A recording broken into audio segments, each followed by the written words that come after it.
Gut. Ich denke, dann können wir jetzt mit Arkadi weitermachen. Das Bild wirkt ja auch so. Dankeschön. Arkadi?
Ja, Meister Arkadi, ich glaube, die vielen Herzchen und Händeklatschen, die sprechen alle für sich. Vielen, vielen Dank dafür. Und ich denke, wir können jetzt weiterschreiten zur Meditation des Seelenkinders.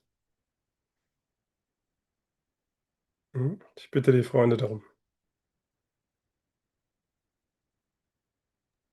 Oder wie Nada sagt, die Zauberwesen. Genau.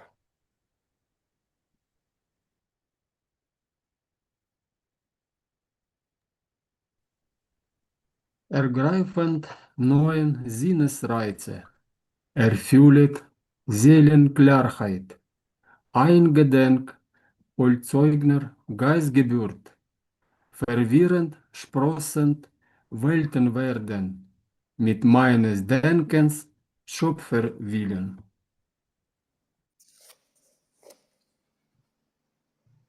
Схватывая новое восприятие искушения, наполняет душевная ясность, помнящая полностью, раскрывающая духовное рождение, хаотически прорастающая мировая сила моего мышления, творящей волей.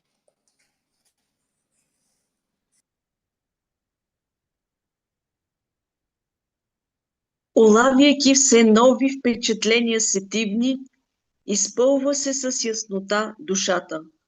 Раждането на духа тя помни и всред покълващия в безпорядък миров ход, тя творческата воля на мисленето мое влага. In reaching for new sense attractions, soul clarity would fill, mindful of spirit birth attained, the world's bewildering, sprouting growth with the creative will of my own thinking.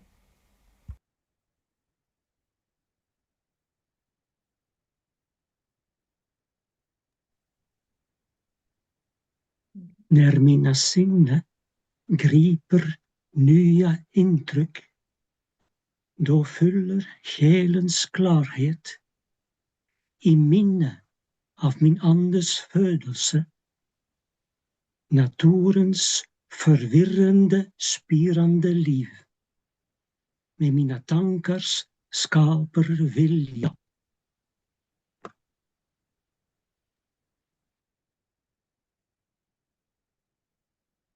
Uchopují nové podněty smyslů, naplňuje jasnost duše ve vzpomínce na uskutečněné duchovní zrození. Chaoticky klíčí bytí světla, tvůrčí vůlí mého myšlení.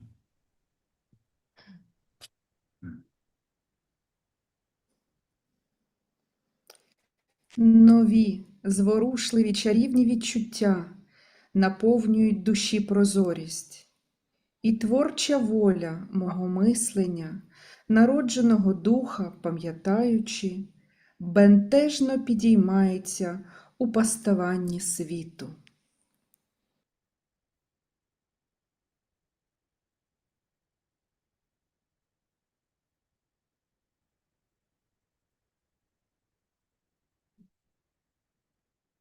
Mhm.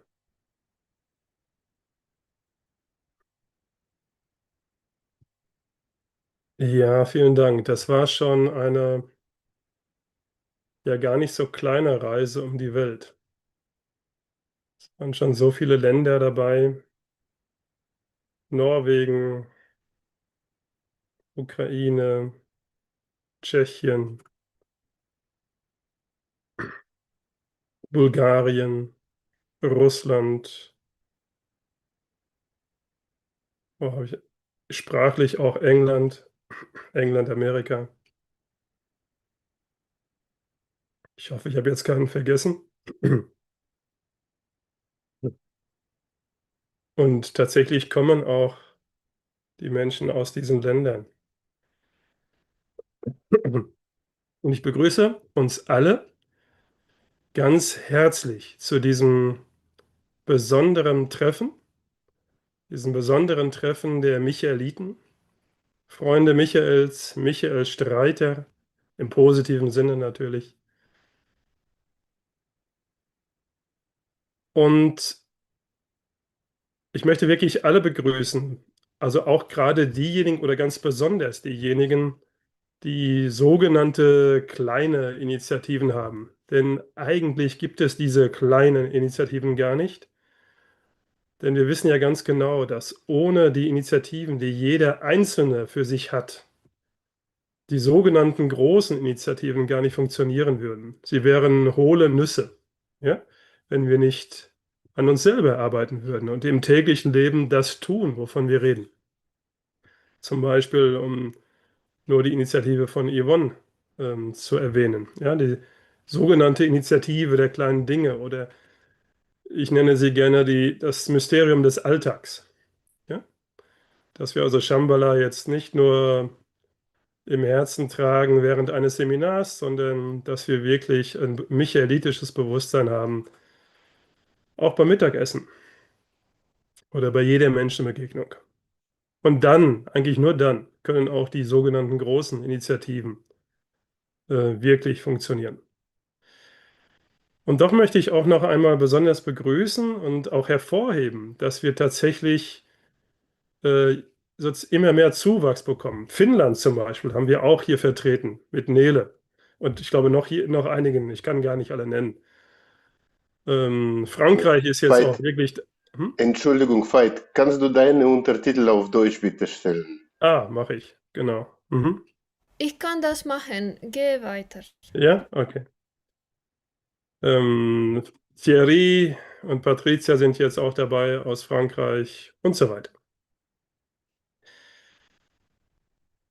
Und dann haben wir heute eine Fortsetzung dessen, was wir eigentlich schon seit längerer Zeit leben, nämlich die Begegnung der Vertreter der Strömungen,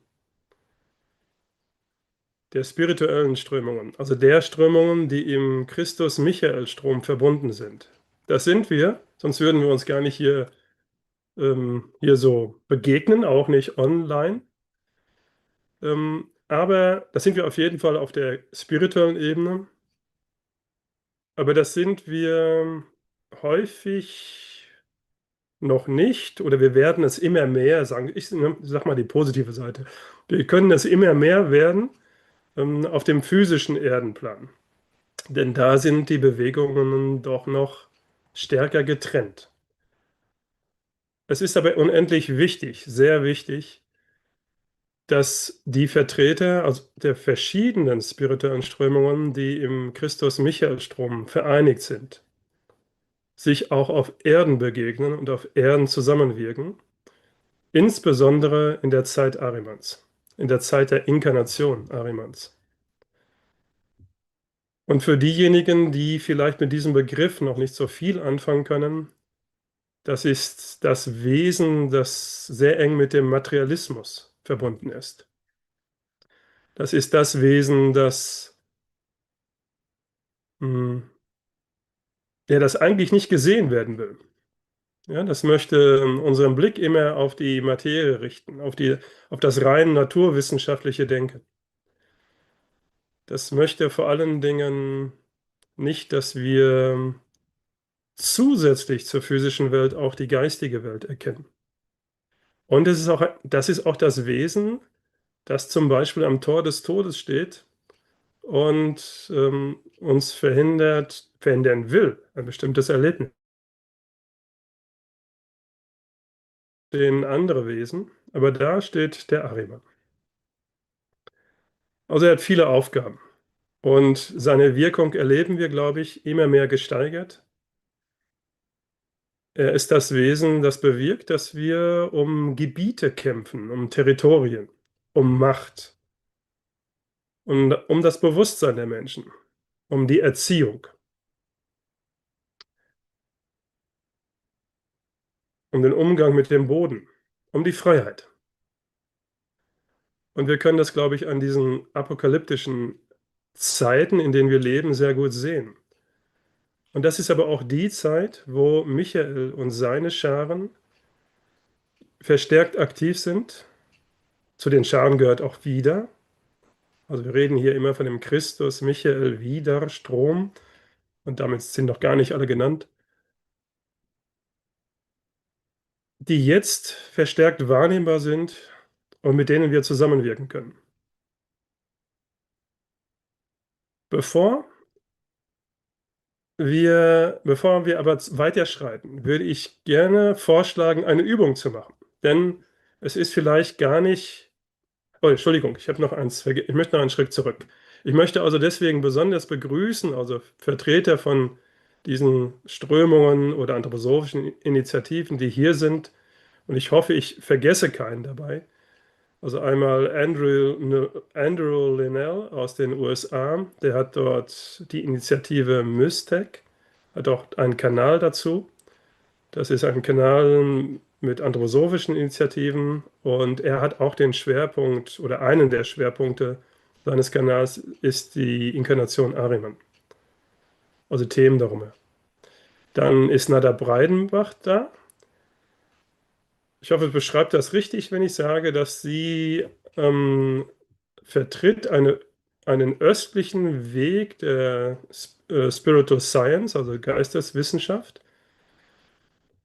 Und unsere Verbindung ist vor allen Dingen gekommen durch ein Seminar, das wir in Hohenfels gemacht haben zum Thema Inkarnation Ahrimans und Christus Michael Wiederwirken. Und da haben wir zusammen festgestellt, wen sie denn da in ihrem Herzen trägt die ganze Zeit. Und ja, was sie dann eben auch für sich auch erkennen durfte. Und das ist eben das Christus-Michael-Wesen und auch das Wesen von Shambhala. Also einen starken Bezug zu dieser Shambhala-Sphäre. Dann haben wir beispielsweise Mark Ratz hier und Ivan Nemzinov. Ich hoffe, ich habe das richtig ausgesprochen. Von den Methodologen. Das ist ein Weg, der besonders ja, seinen Ursprung hat in Russland und die beiden sind auch aus diesen slawischen Ländern. Und der verstärkt setzt auf die Kraft des Denkens. Und da aber sehr systematisch vorgeht und, ja, das sagt schon das Wort Methodologe, also methodisch eben vorgeht und mit dieser Methodik die Welt sozusagen aus den Angeln hebt oder in neue Angel setzt. Vielleicht kann man es so besser ausdrücken. Und da gibt es auch eine fruchtbare Zusammenarbeit. Wie können wir die Kraft der Methodologie und die Kraft der Anthroposophie zusammenbringen? Und ich freue mich sehr, dass ihr dabei seid. Dann wollte auch Regina Kapellmann kommen. Ach, da bist du. Ja, Entschuldigung. Da hast du. Genau. Schön, dass du dabei bist. Und Regina ist Vertreterin der Rosenkreuzer. Oder eine der Vertreter der Rosenkreuzer. Natürlich, wir sind alle Vertreter von irgendwie. Wir können ja nicht nur einen nennen, von dem gesamten Strom. Aber Regina ist eben doch, war lange Zeit auch Geschäftsführerin einem besonderen Haus, einem besonderen Ort der Rosenkreuzer. Und auch wir sind uns begegnet, diesmal glaube ich zuerst im Schloss Hohenfels und dort hatten wir eben auch eigentlich schon etwas Besonderes, ja, so eine besondere Brückenbildung zwischen den Rosenkreuzern, diesem östlichen Strom, nenne ich es mal, der Spiritual Science, dann der universellen weißen Bruderschaft, vertreten durch Felix von Frieden. Und ich stand da als Vertreter der Michaeliten oder der Anthroposophen in diesem Fall. Wir sind ja alle Michaeliten. Genau.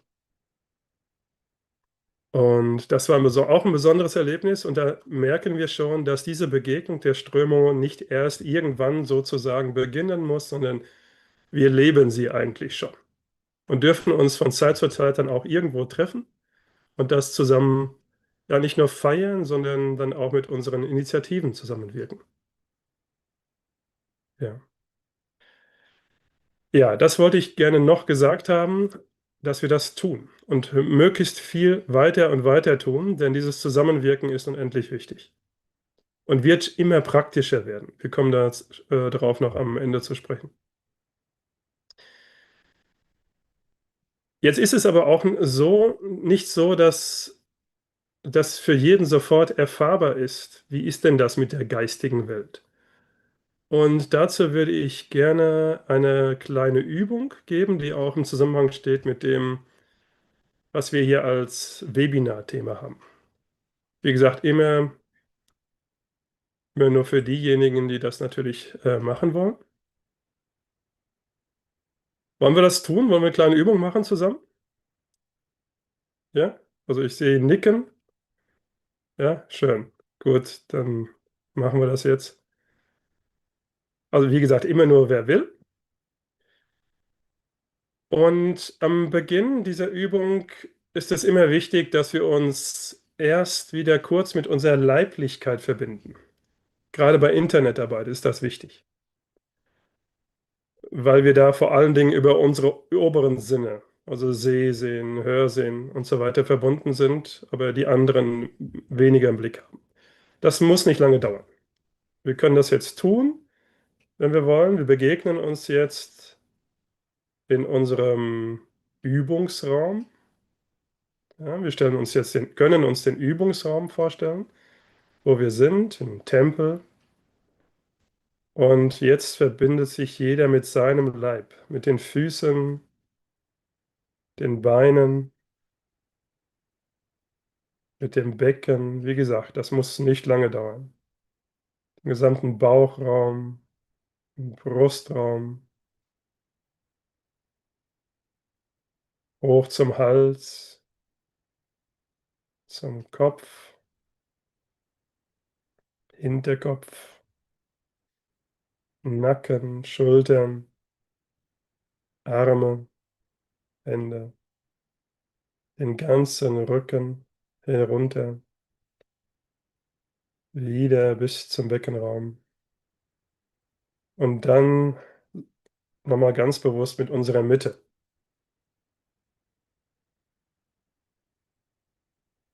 Wir können zum Beispiel bei dieser Übung die Augen schließen. Das ist natürlich frei für jeden. Mir hilft das.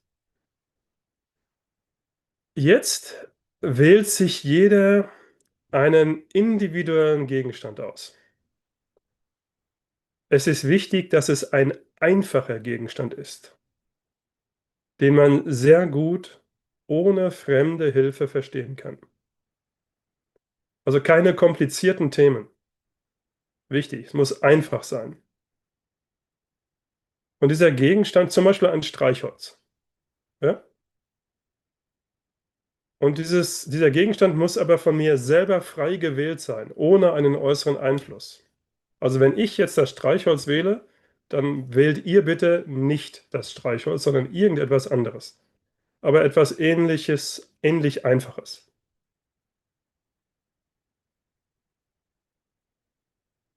Im nächsten Schritt stellen wir uns diesen Gedanken innerlich vor, Entschuldigung, diesen Gegenstand. Im nächsten Schritt stellen wir uns diesen Gegenstand innerlich vor und haben nur diesen Gegenstand im Bewusstsein. Alles andere schließen wir aus unserem Bewusstsein aus. Also zum Beispiel, welche Termine haben wir noch? Oder ist mir dieser oder jener Mensch sympathisch oder unsympathisch und so weiter. All das schließen wir aus. Nur dieser Gegenstand ist in unserem Bewusstsein. Und jetzt reihen wir durch unseren eigenen Willen Gedanken an Gedanken, die wir zu diesem Gegenstand denken können. Zum Beispiel, wenn ich jetzt beim Streichholz bin. Das Streichholz ist 3 Zentimeter lang. Es hat ein rotes Köpfchen. Das ist das Zündköpfchen. Das Zündköpfchen besteht aus Schwefel. Das Holzchen mit dem Zündköpfchen hat einen rechteckigen Querschnitt. Es wird aus Holzabfällen produziert und so weiter. Also Gedanke an Gedanken, aber durch unseren eigenen Willen reihen wir Gedanken an Gedanken. Und das machen wir so ungefähr 5 Minuten. Ist das soweit verstanden als Übung? Ja? Also einfacher Gegenstand, nur den Gegenstand im Bewusstsein, selbstgewählter Gegenstand, alles muss in unserer Freiheit sein und dann Gedanken an Gedanken rein, alles andere ausschließen. Und jetzt ungefähr 5 Minuten.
Ja, vielleicht können wir so langsam wieder zurück.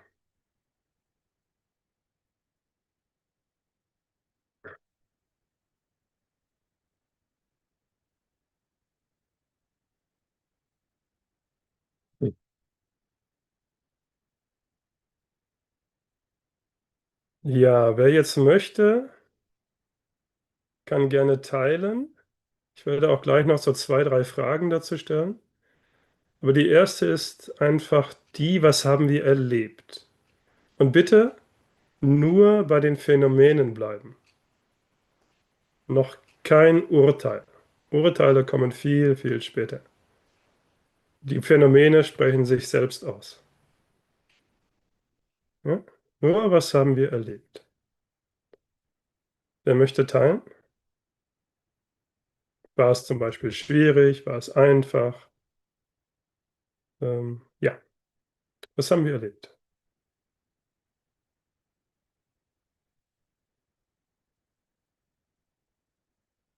Wie ging das?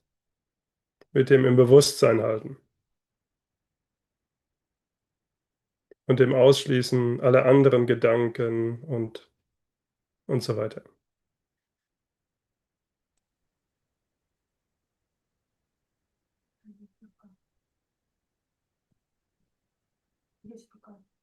Mhm. Ja, Stefanie. Ja, ich bemerke, wie meine Gedanken abschweifen, auf Reise gehen, nicht mehr bei meinem Gegenstand bleiben. Und das muss mir bewusst werden. Also ich muss es merken, um mich dann mit Willenskraft wieder dahin zu bringen, wo ich eigentlich sein möchte. Mhm. Schöne Beschreibung, ja. Ja, und manchmal merkt man es schneller, dass man abgeschweift ist, und manchmal dauert es ein bisschen. Mhm. Aber es hat mit Willensaufbringung zu tun. Auf jeden Fall. Mhm. Und das ist anstrengend. Mhm. Ja, wer möchte noch teilen? Guido, Ja, Guido. also ich habe ähnliche Erfahrungen gemacht. Ich kenne die Übung natürlich auch schon aus anderen Zusammenhängen.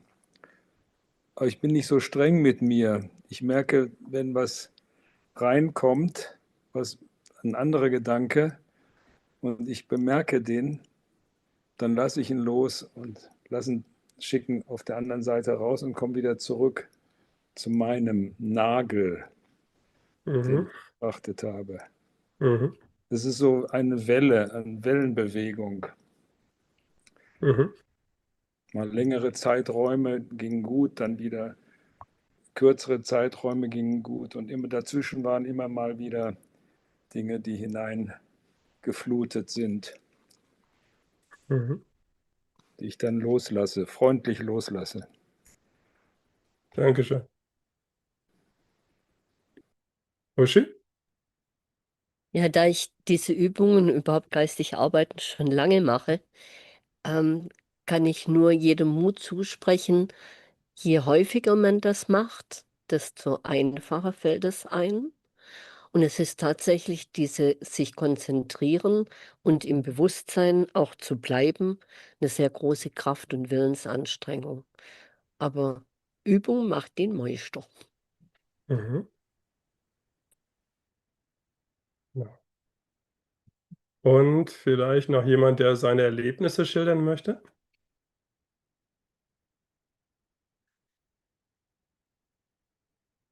Also nur die Phänomene. Darauf kommt es jetzt an. Also ich Ja? habe Ah, okay. etwas vorgestellt, was ich schon gesehen habe als Kind, ein Gegenstand, aber in diesem Moment ist mir das einfach in meinen Gedanken erschienen und ich konnte das sehr gut innerlich beschreiben. Also ich habe das einfach aus der Erinnerung aus Hm? rausgeholt und ich habe dann immer gefragt, ist das also nach Material, ob das schwer ist, leicht und solche Sachen, wie groß, wie Ja, ich bin immer bei Gegenstand geblieben. Also ob das, was für Form das hat und so weiter. Und das ging sehr schön eigentlich. Und an einem Moment wusste ich dann nicht mehr, was ich noch zum Gegenstand sagen kann.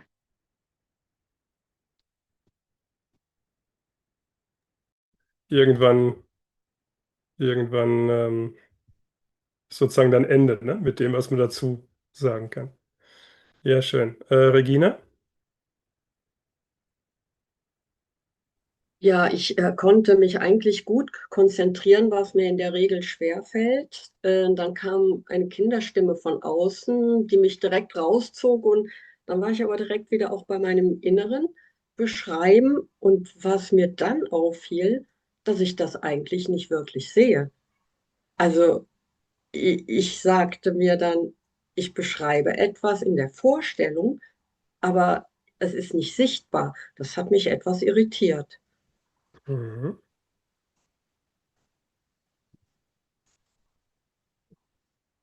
Interessant, ja. Oh, ist da noch eine Hand? Ich sehe sie. Christiane? Ja, Ja, okay. also ich habe zwischendurch immer die Frage, also ich glaube, mir ist es noch keinmal geglückt, dass ich 5 Minuten wirklich am Stück nur bei dem Gegenstand blieb und nicht andere Gedanken noch mit reingerutscht sind. Zum Beispiel auch die Frage, gehört das wirklich zur Übung, dass ich mich frage, wo kommt das her? Oder wer hat das gemacht, den Gegenstand?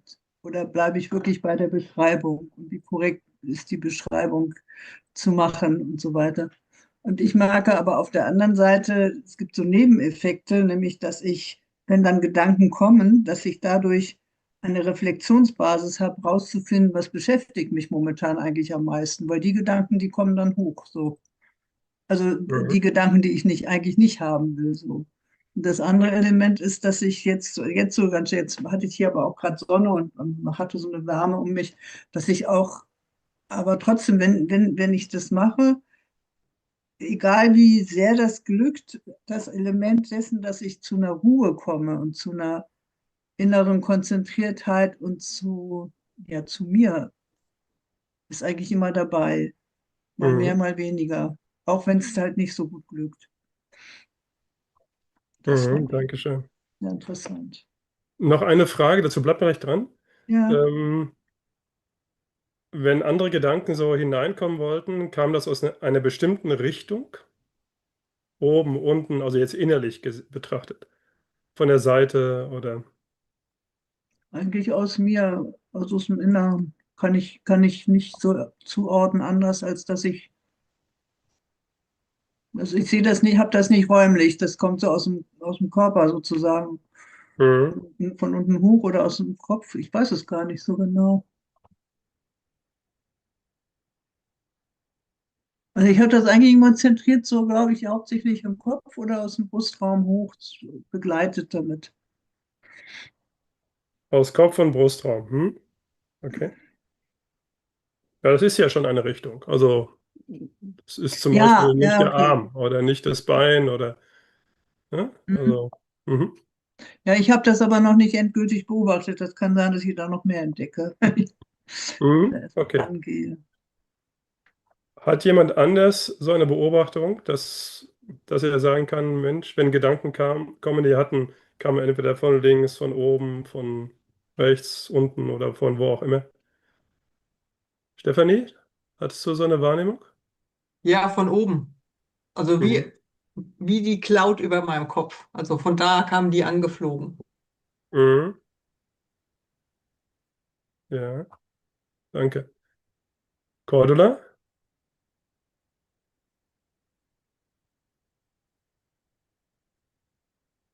Erstmal mein Video, Moment. So, Mhm. jetzt mein Video erstmal aktivieren. Hallo. Mhm, hallo. Erstmal sehr, sehr herzlichen Dank für diesen wunderbaren Austausch zu dieser Übung. Ich erlebe das so, ich hatte jetzt einen Gegenstand, der da ist, den ich kenne. Und dann bin ich sozusagen geswitcht, dann bin ich in die innere Vorstellungswelt geswitcht. Und ich sehe das dann vor mir, also vor mir, so im Herzbereich, vielleicht ein bisschen höher, also so Kopf, Herz, aber mehr Herzraum. Aber vor mir sehe ich das und dann muss ich mich konzentrieren, um sozusagen in diesem Vorstellungsbild, was ich da vor mir habe, wirklich zu sein und da zu bleiben. Und mir ist jetzt eingefallen, dass ich dieses Wort abschweifen ganz fantastisch finde. Es entsteht dann plötzlich eine Bewegung, wo es mich irgendwie so wie von diesem Vorstellungsbild, also bei mir ist es sehr bildhaft, Mhm. irgendwohin in eine andere Richtung, so in Wellenform, irgendwohin wegzieht. Und ich merke das gar nicht so richtig. Also ich schweife ab. Mhm. Und dann plötzlich kommt so dieses Hups, wo bin ich denn jetzt? Und dann muss ich mich sozusagen wieder reinholen und muss sagen, hier, Moment, hier bin ich. Und dann komme ich wieder zu diesem Vorstellungsbild zurück, Mhm. würde Genau. ich das jetzt beschreiben. Mhm. Und ich würde noch gerne was sagen, was bei mir sehr typisch ist. Also jetzt ging es ganz gut, weil ich hatte einen Gegenstand, der war wirklich sehr einfach und sehr überschaubar. Mhm. Aber ich habe immer wieder bei der Übung diesen Punkt, wo ich denke, Scheibenkleister, ich weiß eigentlich gar nicht. Ich weiß gar nicht, was das ist. Ich weiß gar nicht, was das für ein Material ist. Ich weiß gar nicht, wo das herkommt. Ich weiß gar nicht, wie das hergestellt wird. Ich habe keine Ahnung. Das habe ich immer wieder ganz, ganz stark. Und dann denke ich so, meine Güte, ich lebe in dieser Welt mit all diesen Gegenständen und ich habe keine Ahnung eigentlich, wie die hergestellt werden. Mhm. Wirklich so, also so dieses, dass ich wirklich so vieles gar nicht weiß und das erschreckt mich dann manchmal, denke ich, oh, das ist ja eigentlich furchtbar, dass ich mich so wenig auskenne mit der Welt und dass mich das wahrscheinlich sonst auch so wenig interessiert. Ja, das fällt mir immer wieder auf. Ja, danke. Ich glaube, Ja. bist du nicht alleine, aber das Erlebnis ist, glaube ich, gut und wichtig. Genau. Mhm. Ja, ja, dann Gruppe Gerlinde, Gruppe Österreich. Wer ist da? Ja, Mikro. Ja, ich möchte da kurz meine Erfahrungen schildern. Ich habe das ganz. Ich habe ja ausgeschaltet. Du bist die Hörst du? Karin, ne, richtig, oder? Genau, genau. Mhm. Hörst du mich? Hörst du uns? Ja, ja. Ja, ja, wir hören dich. Er hört uns. Ja, er hört uns. Aber ich kann das nicht wegklicken. Okay, wir sehen dich gerade nicht, aber ihr hört uns, oder? Mhm. Also Ja. ich habe mir vorgestellt, ich habe von mir ein Blatt Papier. Und dann, mir ist es, ich schweife schnell mal ab, aber diesmal ist mir wirklich so gut gelungen. Ich habe mich einfach mit diesem Blatt Papier verbunden und A4, 1 Millimeter maximal breit und kariert, hinten und vorn bedruckt, weiße Ränder, 4 Löcher. Es ist mir irgendwie dieses Mal sehr leicht gefallen, warum auch immer. Und dann ist mir so gegangen wie der Vorgängerin, der Cordula. Dann habe ich mir gedacht, okay, jetzt habe ich es beschrieben, aber wie geht es weiter? Ja, wie wird das Papier hergestellt? Leim, Wasser, Holz und bin dann draufgekommen, eigentlich hat man sehr wenig ähm, Ahnung davon, wie die Gegenstände um uns herum hergestellt werden. Dann haben wir vorgestellt, wird das Blatt Papier oder der Block in China hergestellt oder Lackirchen, Papierfabrik. Gut, dann war das erschöpft und dann bin ich auf die Idee gekommen, ja, was kann ich schreiben? Dann ist eine Art von Dankbarkeit gekommen gegenüber diesem Gegenstand und auch eine Art von Beziehung zum Gegenstand. Und dann habe ich gesagt, ja, ich kann drauf schreiben, ich kann meine Arbeit drauf vorbereiten, meine Vorbereitungen mache ich normalerweise drauf. Ich kann ein Tagebuch drauf schreiben auf dem Blatt Papier, ich kann Schifferl machen und Sterne basteln. Mhm. Ich kann aber auch ein Blatt Papier nehmen und ein Strichmännchen draufmalen und vielleicht ein Heilzeichen und ein Glas Wasser draufstellen. Irgendwie ist mir witzigerweise wirklich sehr viel eingefallen zu dieser Übung, ohne abzuschweifen. Und das ist nicht immer der Fall. Ich kann mich schon sehr leicht ablenken auch. Aber es war dann das Gefühl von einer leicht persönlichen Beziehung zu dem Gegenstand. Ah, spannend. Dankeschön. Quasi, wo kommst du her oder wer hat die gemacht? Und und was kann man alles mit dir machen? Mhm. Ja, danke schön. Ja. Ja, ich glaube, das könnte jetzt vielleicht auch erstmal so reichen, so als Rückmeldung. Vielen Dank, weil wir schon an diesen Dingen feststellen, schon einige wichtige Dinge feststellen. Und nur vorweg gesagt, es kommen immer wieder neue Dinge hinzu, die man da lernen kann. Das ist eine von diesen Übungen, die man die sogenannte Nebenübungen nennt. Die erste davon, Gedankenkontrolle. Aber worauf es mir jetzt ankam, das ist, dass wir daran etwas klar sehen können und erleben. Man kann nämlich klar, und das kam bei fast allen so deutlich herüber, es kamen Gedanken, die kamen nicht von uns. Ja, die wollten wir mit unserem Ich nicht haben. Oder es waren Gedanken, die haben sich so wie angeschlichen, oder irgendetwas, ob es der Gedanke war, das wurde gar nicht gesagt, aber irgendetwas hat sich sozusagen war wie da und hat mich weggezogen, denn ich wollte ja nicht weggezogen sein. Aber etwas hat mich weggezogen und irgendwann wurde ich darauf aufmerksam und dann konnte ich wieder in meinen Raum zurück. Ja, also so zwei Richtungen, ne? Die eine Richtung ist, etwas zieht mich weg.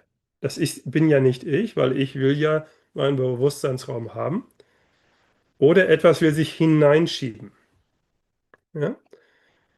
Und diese, ich nenne sie jetzt mal Gedanken, hatten aber eine Kraft, sonst hätten sie sich weder hineinschieben können oder wollen können, noch hätten sie mich wegziehen können. Ja? Und sie hatten auch eine Richtung. Das war zwar unterschiedlich, Menschen wurden mal in diese, jene Richtung abgezogen, abgeschweift. Bei der Male kamen die Gedanken von oben, dann aus dem Brustraum. Das ist auch gar nicht so wichtig, das ist individuell. Aber sie hatten eine Richtung. Das heißt, da gab es Gedanken, die hatten Kraft, Richtung und Intention. Und es waren nicht die Gedanken, die wir aktiv haben wollten. Wir haben die nicht gemacht. Und wenn wir das jetzt nur als Phänomen sehen, also wenn wir jetzt nicht unser Vorurteil darüber schieben oder der Weltanschauungen oder unsere Philosophie, und sei sie auch noch so hochgestellt, dann können wir sehen, dass da etwas war, was Kraft, Richtung und Intention hatte und was nicht wir waren. Und was jetzt nicht irgendwie von außen im Sinne von materiell außen kam. Also das war ja unser Seelenraum. Ja, das war jetzt nicht 3 Kilo schwer oder sonst irgendwas. Das war unser Seelenraum. Und nur Wesen haben Kraft, Richtung und Intention. Und schon ja,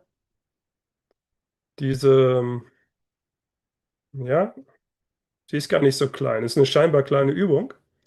Die zeigt uns eigentlich,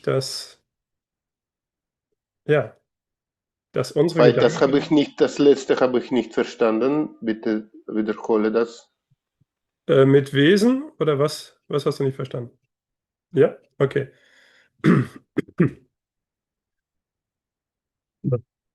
Es kam sehr deutlich raus, dass da etwas war in unserem Seelenraum, Gedanken, die uns entweder wegziehen wollten, also wir haben das als Abschweifen erlebt, aber irgendwann sind wir wach dafür geworden, aufmerksam.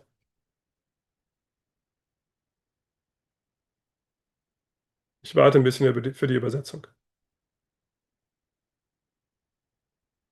Und dann, als wir wach geworden sind dafür, konnten wir wieder uns auf den Gegenstand konzentrieren. Wir konnten wieder wie zurückkehren in unseren Seelenraum. Aber das waren ja nicht wir, denn wir wollten nicht abschweifen. Und andererseits haben sich Gedanken hineingeschoben. Ja? Denn diese Gedanken, wir wollten einen Bewusstseinsraum aufbauen. Ja, und den auch halten. Das war unsere Absicht. Trotzdem hat sich da etwas hineingeschoben. Jetzt sind natürlich diese Gedanken mit uns verbunden. Das ist wichtig, das sind sie schon. Ja, deswegen haben wir es als unser Abschweifen erlebt. Aber wir wollten den Bewusstseinsraum halten. Und insbesondere bei den Gedanken, die sich hineingeschoben haben, war es sehr deutlich zu erleben, dass das andere Gedanken waren als die, die wir haben wollten. Und die hatten auch eine Richtung, kamen zum Beispiel von oben. Und sie hatten eben Kraft, sonst hätten sie sich nicht hereinschieben können. Und da kann man schon an diesem Beispiel sehen, wie Gedanken wesenhaft sind. Denn nur Wesen haben Kraft, Richtung und Intention. Und das geht natürlich noch viel, viel weiter. Aber das ist schon unser erster Berührungspunkt, wo wir das wahrnehmen dürfen.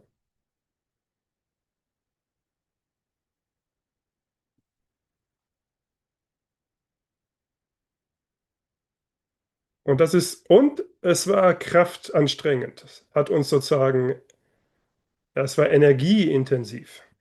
Ja? Unsere Seele hat sozusagen geistiges Bodybuilding gemacht.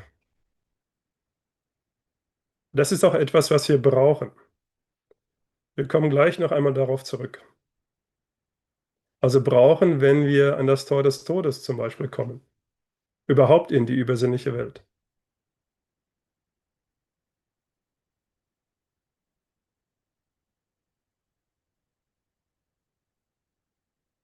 Und heute soll es ja vor allen Dingen um dieses Tor des Todes gehen. Gibt ja noch mehr sogenannte Tore. Es gibt auch das Tor der Geburt. Das kann eigentlich jeder Mensch wissen. Das Tor der Geburt, so kann man es nennen, das ist eben das, womit wir wissen alle als Menschen, egal ob wir jetzt welche Weltanschauung wir auch immer haben, wir betreten diese Welt durch Konzeption und Geburt, betreten wir diese Welt. Und wir verlassen diese Welt, indem wir unseren sichtbaren Leib ablegen. Das kann man wie zwei große Tore sehen. Ein Tor, das hineinführt, ein Tor, das hinausführt. Heute soll es vor allen Dingen um das Tor des Todes gehen und um den Weg nach Shambhala. Und dieses Tor des Todes, das kann man schon durchschreiten, bevor man gestorben ist. Natürlich durchschreitet man es ganz klar, wenn man eben gestorben ist. Aber wie kann man sozusagen sterben, bevor man stirbt? Ja, was sind Beispiele? Habt ihr da Beispiele für?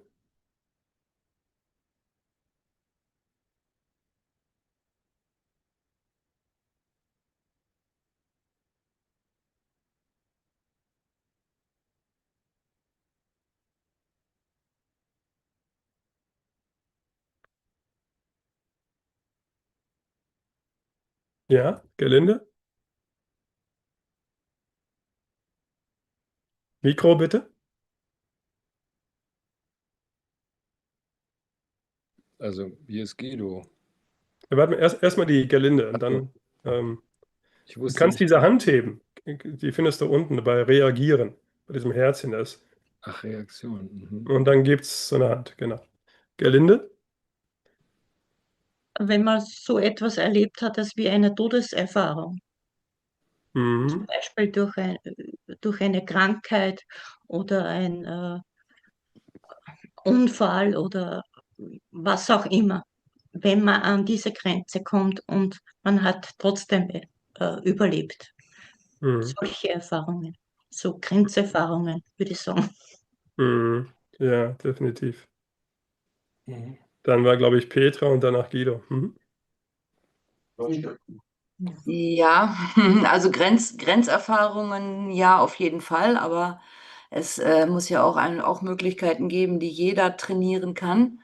Und die gibt es natürlich in jedem Loslassen. Also ja, nicht jeder hat diese Grenzerfahrungen gemacht.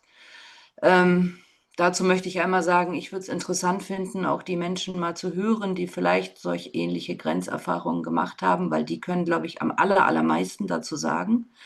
Aber auch jeder, der das trainiert regelmäßig, das Tor des Todes oder das Sterben, während man noch lebt, das ist eigentlich in jedem Loslassen, in jedem kleinen Loslassen.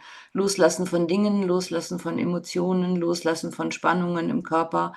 Man kann es tatsächlich bewusst sogar jeden Tag trainieren. Und vielleicht kommt man, also ich bin natürlich dazu gekommen, das tatsächlich jeden Tag ein bisschen zu machen, weil ich natürlich Grenzerfahrungen hatte schon.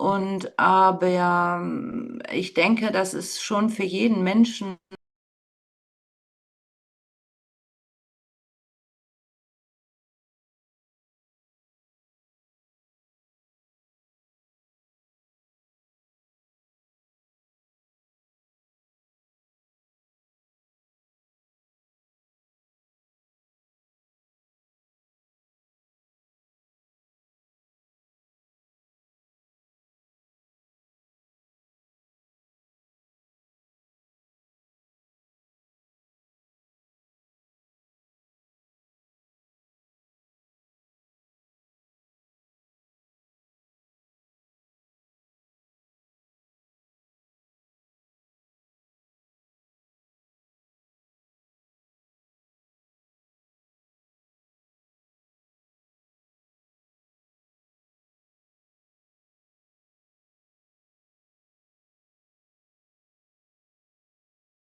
Diese Erfahrung, ja, die habe ich schon öfter gehabt. Und dann stellte sich aber etwas ein. Also nicht ich weiß nicht, ob das jetzt das ist, was du meinst. Also ich habe das jetzt nicht als Todeserfahrung, kann ich nicht sagen, aber dann es stellte sich ein Frieden ein, an diesem Nullpunkt, sage ich mal, wie plötzlich wurde alles war weg, alles war losgelassen, mit Loslassen wurde vorhin auch gesagt. Und dann kommt so eine Friedenserfahrung, ja, und dann das Aufstehen eigentlich in einer anderen Verfassung, in einer friedvollen Verfassung. Nur, es ist so, dass das nicht bleibt. Also bei mir ist es nicht geblieben. Es ist dann weitergegangen wieder im Leben bis zu dem nächsten, bis zu einer ähnlichen Erfahrung. Es ist nicht so, dass ich weiß, wie es ist und dann, also ich habe das noch nicht gelöst, das Rätsel, dass ich immer wieder oder dass es immer wieder solche Situationen gibt, die oder gegeben hat, sage ich mal. Es gibt jetzt schon Erfahrungen, worauf ich zurückgreifen kann. Mhm. Aber vielleicht gibt es da Hinweise, wenn ich da mal ein bisschen dazu was sagen darf. Ja. Wenn wir gleich weitermachen, dann könnte es dafür Hinweise geben. Ja? Ja. Ja. Vielleicht noch Iduna und dann gehe ich dann weiter. Hallo, ich grüße euch alle. Hallo, Iduna. Ich nenne jetzt mal eine viel undramatischere Situation als die des Todes oder des Ablebens, ja.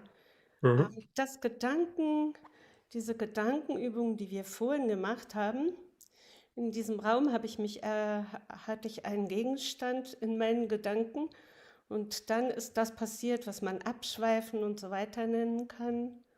Und dann war das für mich wie ein ganz großes Universum. Es hat sich angefühlt wie ein großes Gedankenuniversum, wo viele andere Gegenstände auch gedanklich sich realisiert haben. Und offensichtlich haben die eine Welt gemacht, in der es dann möglich war, mich wieder zu konzentrieren auf diesen einen Gegenstand.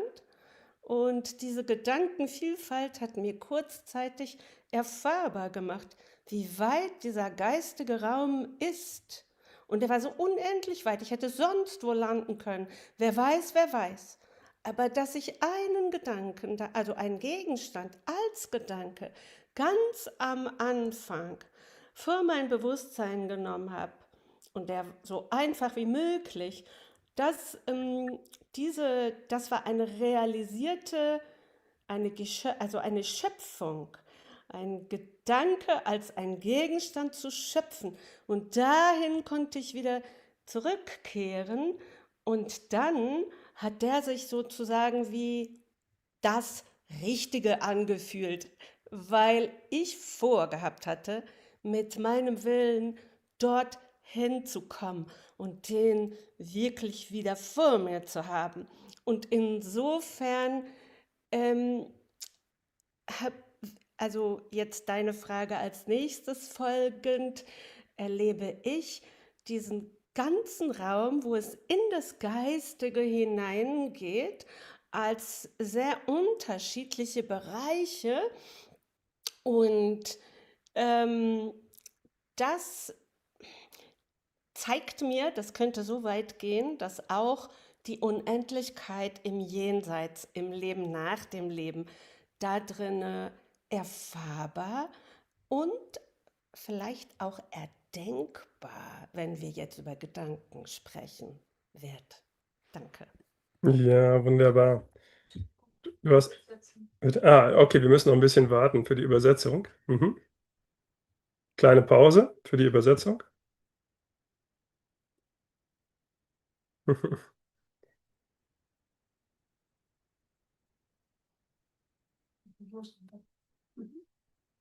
Ja, okay. Ja, ganz herzlichen Dank, Iduna. Du hast das wunderbar beschrieben.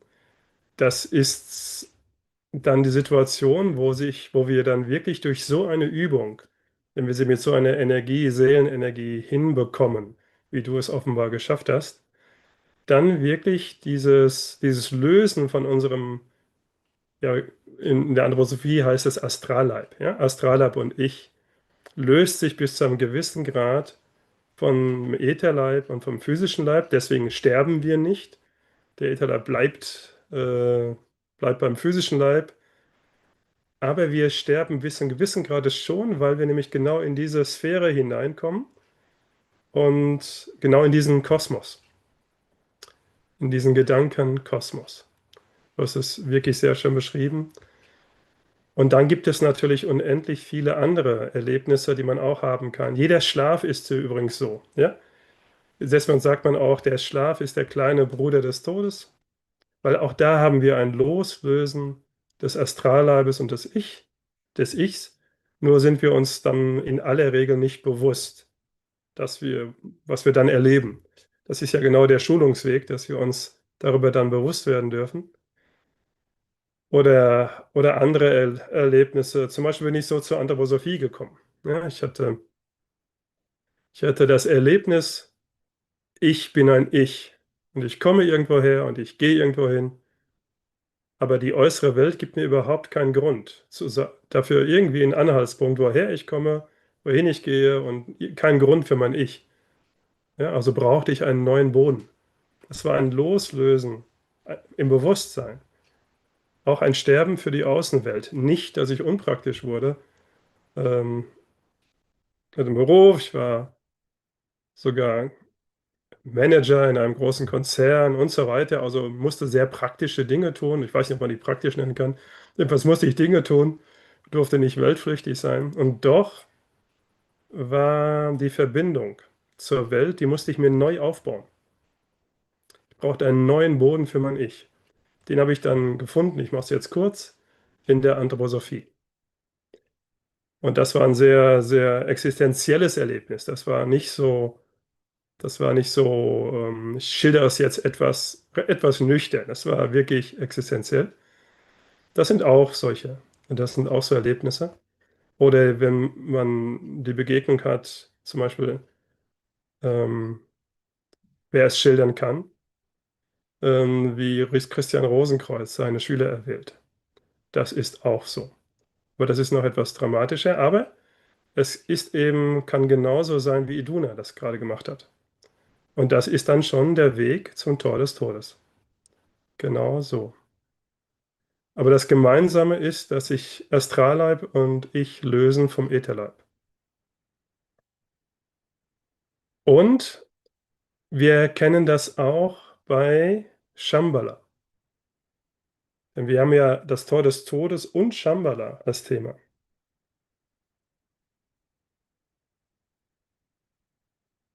Weil das ist etwas, was sich wie ein, ja, man könnte es vielleicht sagen, wie ein Parallelerlebnis, ein Weltereignis jetzt vollzieht. Jetzt im Sinne von in unserer Weltenzeit. Ja, eigentlich schon seit gut 100 Jahren, aber eben ja, ist stark bekämpft. Ja? Gerade vom Materialismus, von vielen anderen Dingen stark bekämpft.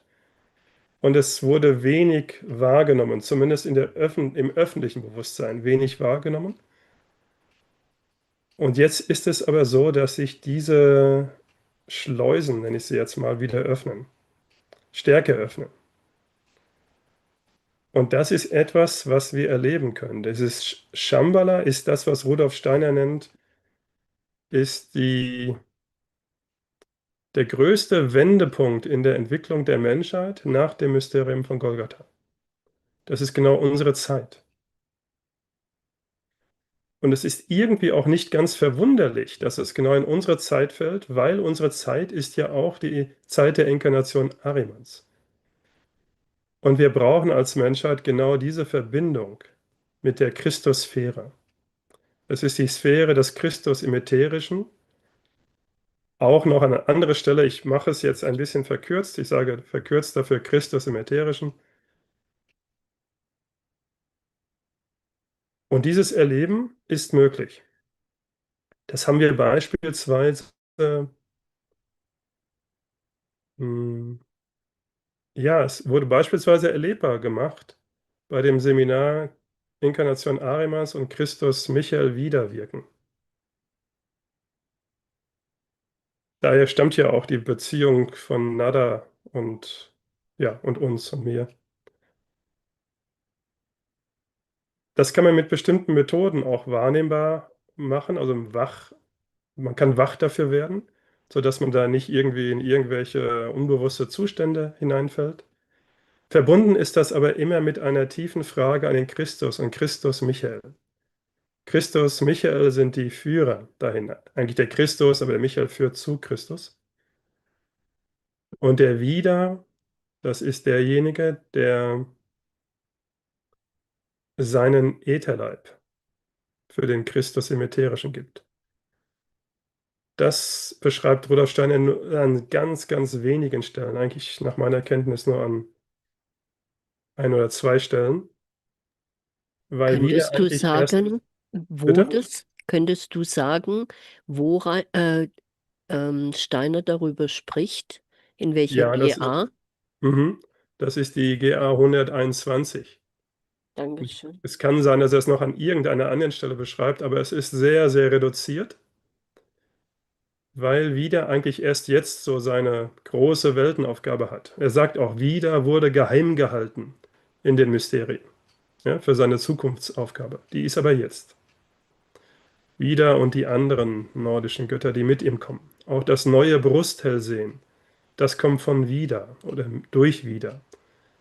Das sind aber keine abstrakten Dinge. Wir haben gerade ja selber erlebt, dass Gedanken eigentlich nicht abstrakt sind. Sie sind häufig für unser Bewusstsein abstrakt. Wir erleben sie abstrakt. Aber wenn wir hineinkommen, zum Beispiel so wie Iduna es gerade sehr schön beschrieben hat, dann bleiben sie nicht abstrakt. Dann können sie wesenhaft werden. Und auch die nordischen Götter, Baldur, Hödur, die übrigens jetzt Freunde sind, ja, die kommen als Freunde aus der Unterwelt. Ja, Hödur steht für die eigentlich materialistische Denkkraft. Ja, die verbinden sich jetzt. Das ist übrigens genau in dieser ersten Übung enthalten. Ja? Ich muss ein bisschen langsamer sprechen, höre ich gerade. Genau. Für die Übersetzung. Das ist verbunden mit genau dieser Übung, aber auch mit anderen Übungen, die damit zusammenhängen. Auch in der Freien Hochschule für Geisteswissenschaft zum Beispiel haben wir das. Ja? Ah, okay. Ich mache eine kleine Pause. Fange bitte einen Schritt vorher. Das habe ich nicht kapiert. Sag nochmal welchen.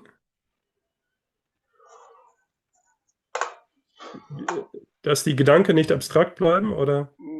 Von Weltenaufgabe von Wieder. Ah, okay.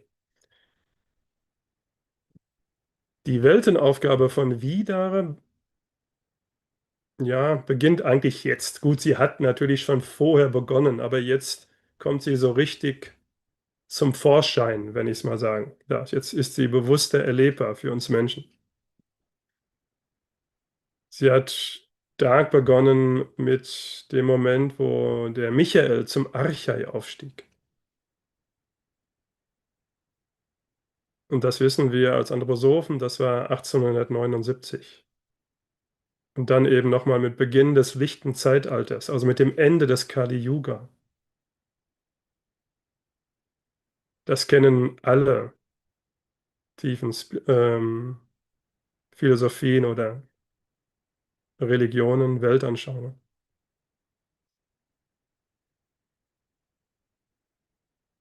Und das ist eben erlebbar. Und die Anthroposophie gibt uns die Mittel dafür. Auch, dass wir zum Beispiel auch mit modernen Mysteriendramen, wenn wir das verbinden mit zum Beispiel dem, was wir in der Philosophie der Freiheit schon erleben dürfen oder was wir auch gerade in dieser Übung haben erleben dürfen, dann sind die modernen Mysteriendramen ein Mittel, da ins unmittelbare Leben zu kommen, in die unmittelbare Beziehung. Das haben wir zum Beispiel da gemacht in Hohenfels und jetzt geben wir noch deswegen geben wir auch Seminare, weil Shambhala eben, wie Rudolf Steiner sagte, ich sagte es schon, für unsere Zeit der größte Weltwendepunkt ist nach dem Mysterium von Golgatha. Und wir eigentlich dadurch, durch die Verbindung mit der Christussphäre, die Kraft haben oder Kraft gewinnen können, mit allem, was mit der Inkarnation von Ahriman zusammenhängt, was ich ja vorher beschrieben habe. Ja, zurechtzukommen, es eigentlich zu beherrschen, Ahriman an seinen richtigen Platz zu stellen.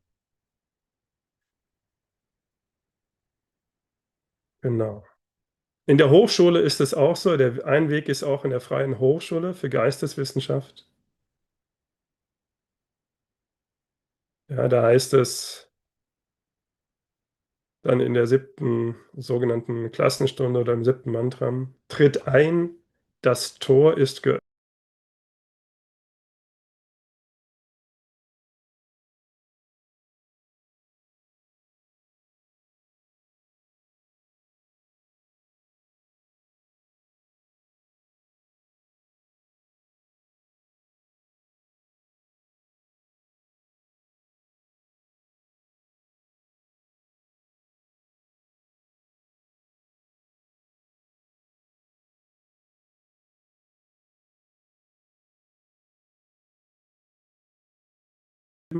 Roman, kannst du mir den Bildschirm freigeben, bitte?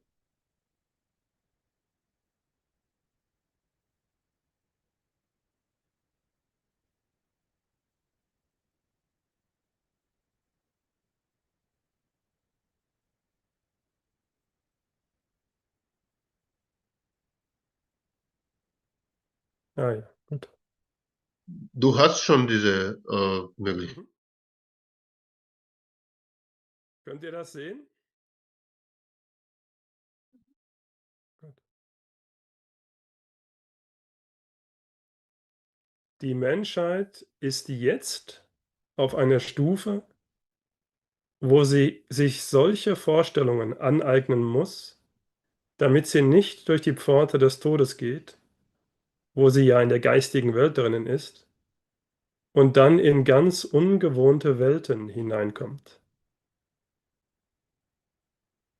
Also hier spricht er von der Menschheit, der gesamten Menschheit. Das hängt eben auch mit Shambhala zusammen. Und dass es eben jetzt ist. Und dass wir daher auch nicht einfach so weitermachen können, kann man natürlich, weil wir sind im Zeitalter der Freiheit. Aber es ist jetzt eigentlich in unsere Freiheit gelegt, da eigene Bewusstseinsschritte zu gehen. Denn sonst kommen wir in Bereiche, die uns überwältigen würden. Und wenn wir da nicht Schritte gehen. Das, und das ist eigentlich schon jetzt der Fall, aber eben auch im positiven Sinne. Wie gesagt, Shambhala, das ist für Menschen erfahrbar und das ist unabhängig von der Religion. Ich hatte das schon mal gesagt, dass ich eine Begegnung hatte mit einer Sufi-Priesterin, die hatte ein ganz deutliches Erleben von dem Christus im Ätherischen. Aber sie kam mit ihrem Denken nicht zurecht, denn in der Sufi-Religion gibt es das so nicht. Da hat der Jesus Christus eine bestimmte Position als Prophet, aber das, was sie erlebt hatte, war eben anders. Das war der Christus im Ätherischen. Und sie hatte mich eben gefragt, weil sie wusste, ich bin Anthroposoph und so weiter. Aber sie konnte, wir haben auch lange Gespräche geführt. Aber sie wollte nicht von sozusagen ihren Denkrahmen erweitern. Sie hätte Sufi-Priesterin bleiben können, also auch gedanklich meine ich das jetzt. Da muss sich keiner ändern. Man kann Katholik bleiben, Sufi-Priester sein, Buddhist sein, was auch immer.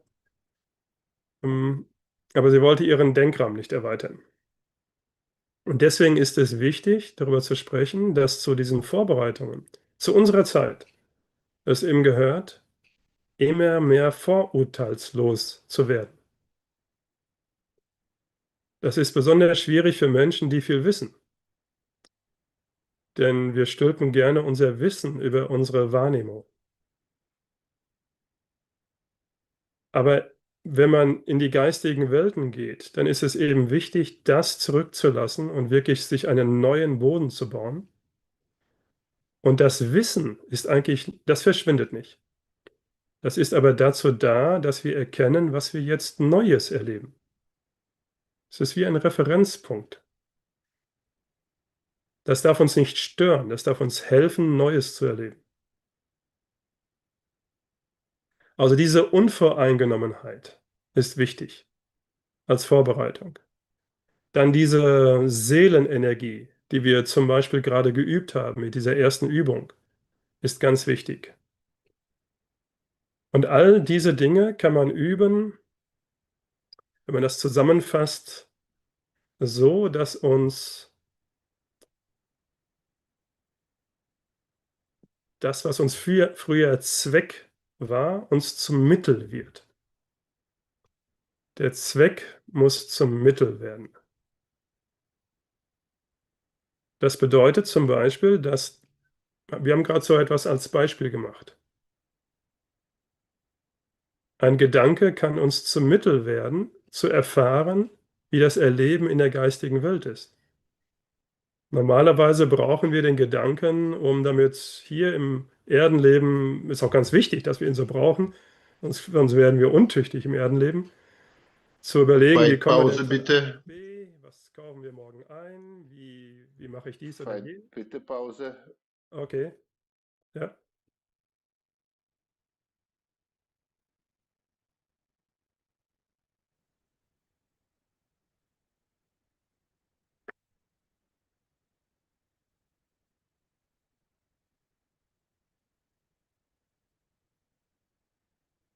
Mhm.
Gut, kann weitermachen. Das gilt also für das, was wir gerade gemacht haben. Das geht aber weiter auch über unsere Willensimpulse, unsere Gefühlswahrnehmungen, unsere Gefühle und so weiter. Aber auch über alle Sinneswahrnehmungen. Unsere ganzen Sinneswahrnehmungen, die brauchen wir natürlich für die Orientierung in der physischen Welt. Das ist ganz wichtig. Ich rufe nicht dazu auf, irgendwie da jetzt weltfremd zu werden, auf keinen Fall. Und gleichzeitig können wir uns Zeiten nehmen, wo diese Sinneswahrnehmungen uns zum Mittel werden, wie hindurchzusehen und zu erleben, was oder wer, welches Wesen denn diese Sinneswahrnehmung aufbaut. Beispielsweise, wenn wir uns in das Himmelsblau vertiefen. Das ist eine Licht-Farbwahrnehmung. Oder wenn wir wahrnehmen, wie wir durch die Erde gestützt werden und wirklich nur die Stütze der Erde erleben. Alles andere wegdenken, sozusagen wegschaffen mit unserem Bewusstsein. Das können wir sogar schon im Sitzen tun. Jetzt zum Beispiel. Dann wir merken dann, wie wir in Berührung kommen mit einer ganz anderen Welt. Wir berühren sozusagen die geistige Welt. Ganz ähnlich, wie wir das mit der Übung gerade gemacht haben. Also wichtig ist ist eine Seelenenergie, die wir aufbauen müssen. Denn was uns in der geistigen Welt übrig bleibt, sind eben nicht mehr die Sinnesempfindungen. Der physische Leib hilft nicht mehr, auch der Ätherleib hilft eigentlich auch nicht mehr, oder jetzt ein bisschen schwarz-weiß gesprochen. Sondern es hilft eigentlich nur noch das, was wir an Seelenenergie und Ich-Kraft haben. Damit kommen wir dann weiter. Und was wir an moralischen Fähigkeiten ausgebildet haben. Denn in der geistigen Welt sind moralische Fähigkeiten und ja, Qualitäten, die sind nicht mehr unterschieden. Also hier, ja, ich mache eine kurze Pause für die Übersetzung.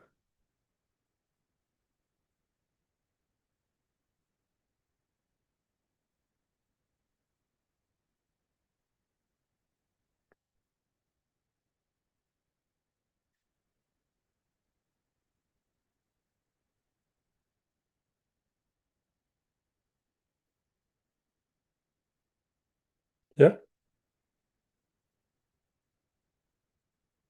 auch besonders müssen wir eine Selbstsicherheit haben, aber nicht im überheblichen Sinne, nicht im negativen Sinne, sondern wirklich eine Sicherheit unseres Selbstes, eine Furchtlosigkeit.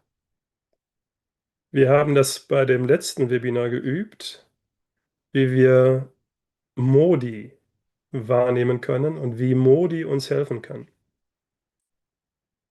Viele die hier sind, haben das mitgemacht. Was dieses Erleben verstärken kann und eigentlich auch muss, in gewisser Weise, wenn wir da diesen Weg gehen. Und als Einschubsatz gesagt, selbst mit Shambhala gehen wir diesen Weg, denn Shambhala beginnt oder kann beginnen bei einer Stimmung, bei einem Stimmungserleben. Aber der Weg mit Shambhala oder nach Shambhala ist ein großer oder ein langer Weg, der sich bis hin zu einem sehr hohen Wahrnehmen und Erkennen zieht. Also mein persönlicher Weg war eine starke Imagination. Also jetzt, die war nicht nur bildlich, sondern es war imaginativ bis inspirativ. Und die Möglichkeit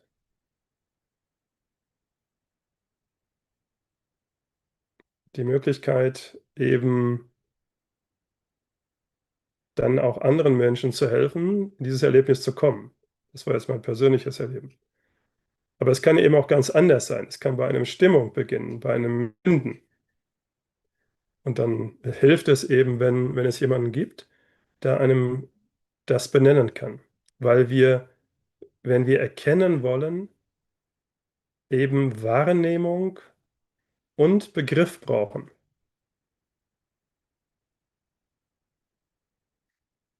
Also selbst wenn wir die schönste Wahrnehmung haben, haben wir noch keine vollständige Erkenntnis. Denn wir wissen, solange wir nur eine Wahrnehmung haben, kann das schön sein oder nicht schön, aber wir haben noch kein Wissen davon, was es ist. Also wir brauchen Wahrnehmung und Begriff. Und dann kommen wir zurecht. Das ist natürlich ein Weg. Und man fängt, die einen fangen mit den Begriffen an, die anderen mit der Wahrnehmung mehr und so weiter. Aber am Ende braucht man halt beides. Ist auch so ein bisschen der Hinweis, warum denn Platoniker und Aristoteliker zusammenarbeiten sollten. Denn die Platoniker kommen sehr stark von der Wahrnehmung und die Aristoteliker sehr stark vom Begriff. Und zusammen bilden sie eine wunderbare Ergänzung.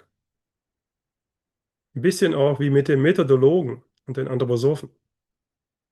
Methodologen kommen sehr stark vom Begriff, von der Methode. Und Anthroposophen, ja, ich glaube, das brauche ich viel nicht erklären, von der anderen Seite.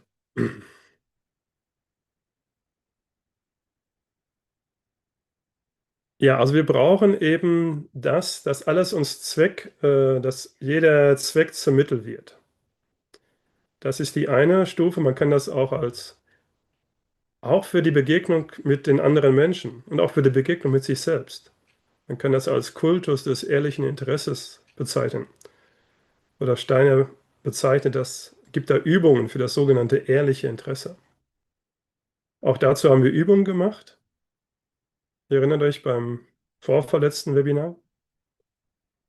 Und das Ganze ist eben wie ein Übungskanon vielleicht, den man das so nennen kann, unter dem großen Schirm, dass Zwecke zu Mittel werden. Ja. Und dann kommt ein zweiter Schritt, der ganz wichtig ist, weil man ohne diese Kraft nicht weiterkommt. Das ist Pause bitte. Das ist eine Pause. Erstmal genau. Genau.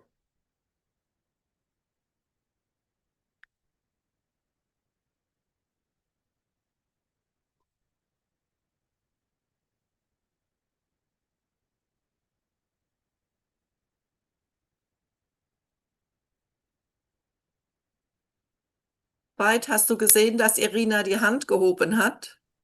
Ach, danke. Irina? Watches, got it? Okay. Dankeschön für den Hinweis.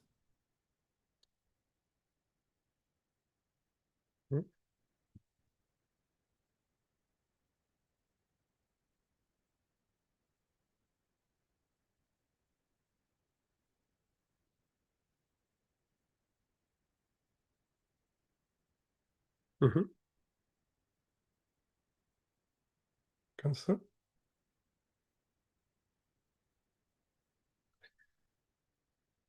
Also es wird noch übersetzt. Wir müssen noch ein klein bisschen warten.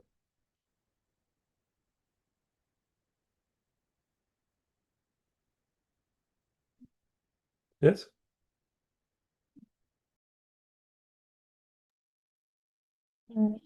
Я хотела сказать... Ja, ich möchte jetzt ein bisschen ergänzen.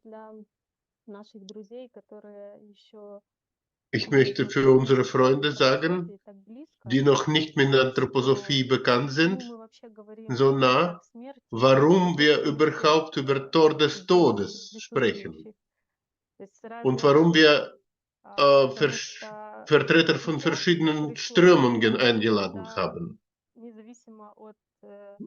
Es ist die Zeit gekommen, jetzt, wo unabhängig von den vertretenden Strömungen, jeder Mensch kann seinen eigenen Weg in die geistige Welt finden. Und genau dank dem Übergang durch den Tor des Todes, wo wir mit gewöhnlichen Sprache, wenn wir verlieren unsere eigene Wille, eigene Vorstellungen und was unsere höhere Ich uns zeigt, dass unseren höheren Wesen zeigt uns, dass wir sind ganz fest in unserer Persönlichkeit. Und in die Zukunft können wir gehen, nur wenn wir verlieren die Seelensqualitäten, die uns erfassen. Das ist wie ein innerliches Tod. Wenn ein Mensch erlebt, sich zusammengeklebt mit seiner eigenen Meinung oder wenn jemand ihm zeigt, dass er nicht recht hat und dann bringt das ihm viel Schmerzen.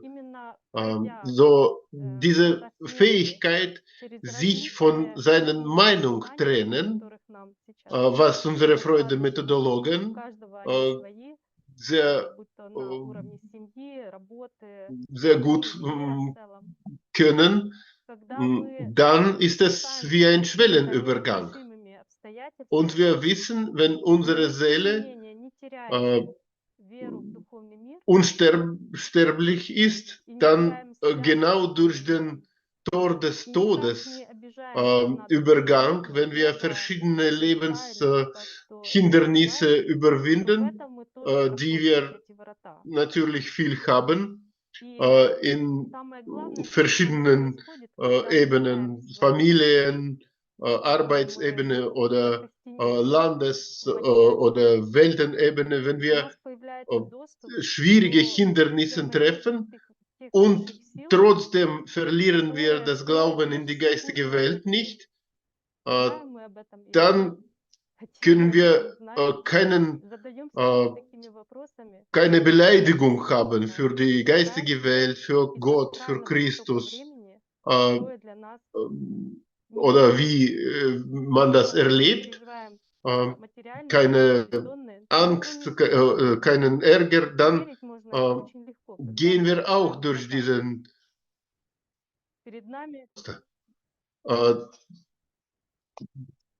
gehen wir auch durch diesen Tor. Und das Wichtigste, was mit uns passiert, wenn wir unsere Wesenheit verändern, wo wir ganz fest schon sind in der materiellen Welt, dann haben wir den Zugang zum Mitwirkung mit höheren Kräften, die diese Welt jeden Moment aufbauen. Obwohl, egal ob wir davon wissen oder nicht, wollen wir nicht das wissen oder nicht, haben wir solche Fragen oder nicht, aber jeden Moment die höheren Hierarchien von Astralstrom der Zeit bauen für uns diesen Welt auf, wo wir diese materielle feste Erlebnisse haben. Aber diese Welt, diese materielle feste Welt existiert nicht und das ist ganz einfach zu prüfen. Wenn wir die Augen schließen, Когда мы закрываем глаза, перед нами все скрывается, и мир явлений тухнет. dann ist es für uns alles löst und die Welt von Ereignissen löst sich. Und wir können erraten, dass das Licht, das wir in Außen sehen, geht eigentlich von unseren Augen. Und Rudolf Steiner eröffnet das in seinen Klassenstunden oder in anderen Vorträgen. Und dieses Verständnis bekommen wir unabhängig von dem Strom, zu dem wir gehören, dieses Verständnis von gemeinsamen Zivilisationsraum, wo wir jetzt in unserer Inkarnation stehen, hier und jetzt in diesem Leib. Und wenn wir berücksichtigen, dass wir jetzt in Lichtepoche sind, wie der große Eingeweihte uns gesagt hat. Besonders die Anthroposophen sollen darüber erzählen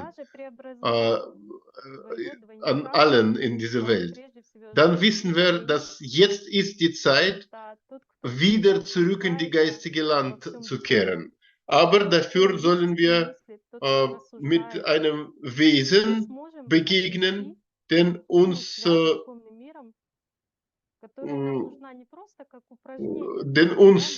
angenommen hat, wenn wir auf Erden inkarniert hat. Das ist unser Doppelgänger oder 3 Tiere, mit denen wir auch uns kennenlernen werden. Aber sogar wenn wir unseren Doppelgänger transformieren, er lebt vor allem in unserem Denken. Das ist der immer Zweifeln hat, zweifelnden Geistigen oder der logisch denkt, der denkt, und wenn wir die Verbindung zur geistigen Welt erlangen, das brauchen wir nicht nur als Übung. Wir machen die ersten Schritte nur. Aber ohne diese Verbindung können wir nicht fruchtbar sein und wirken in die äußere Welt und sogar leben.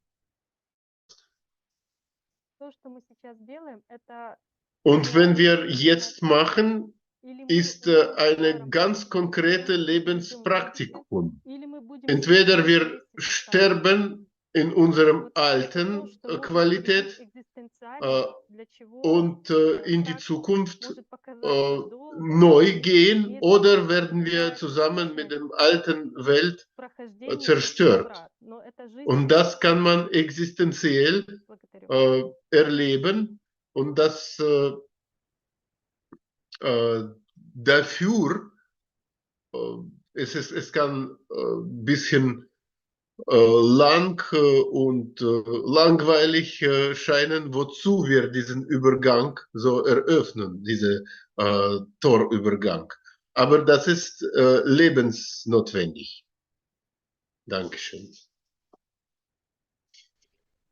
Genau, das ist das, was Rudolf Steiner beschreibt, eigentlich mit der Weihnachtstagung, dass wir beginnen müssen, dass auch jede äußere Handlung von Esoterik durchdrungen sein soll.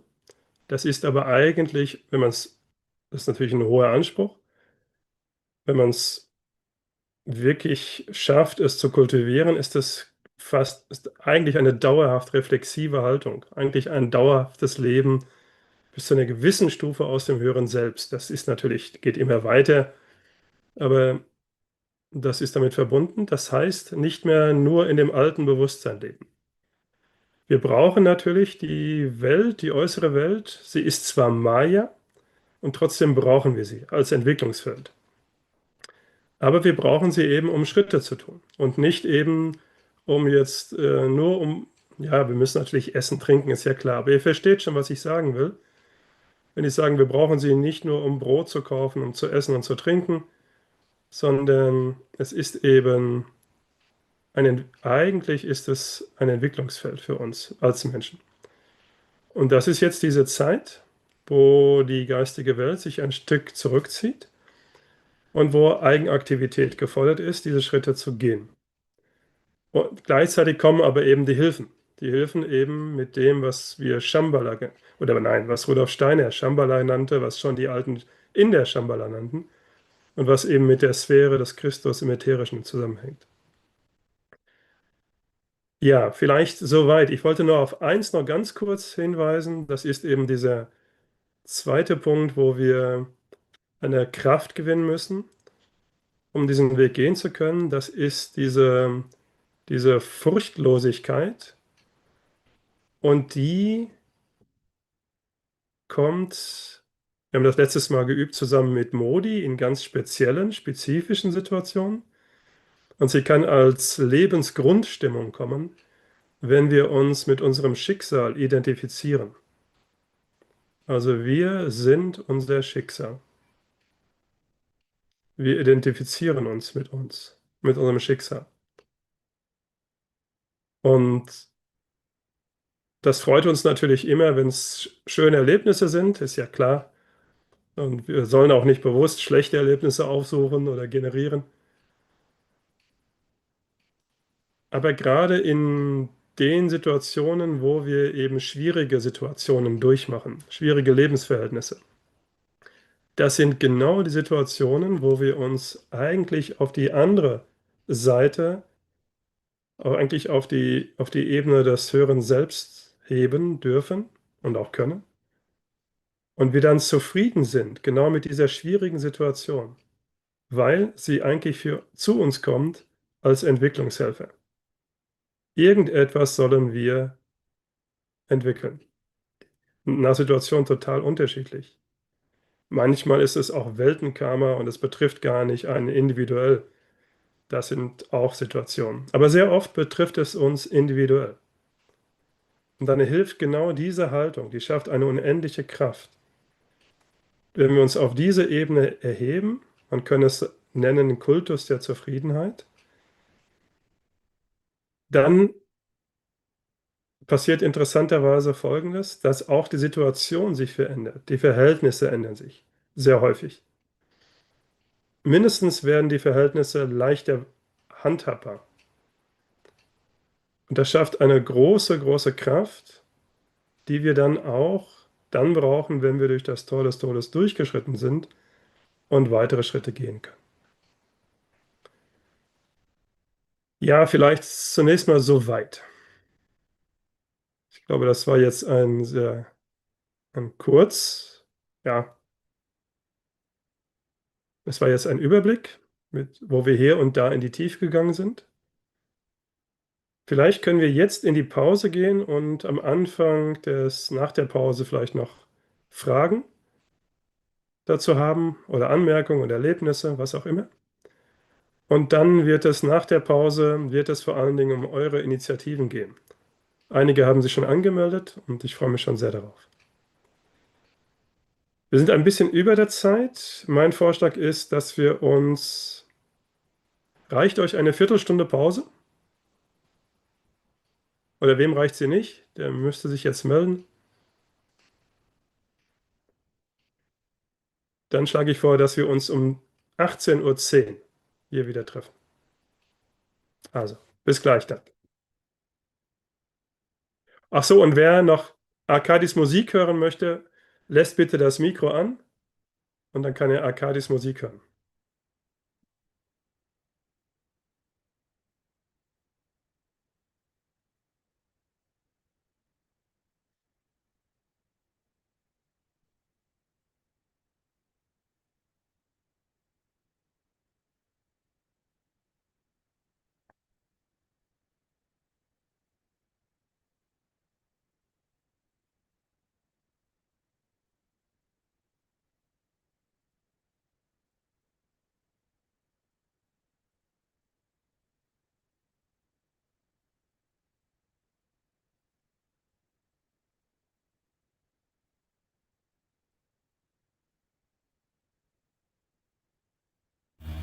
И встретимся в 18:10. Mhm. Gut. Bis gleich.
Аркадий, Благодарю.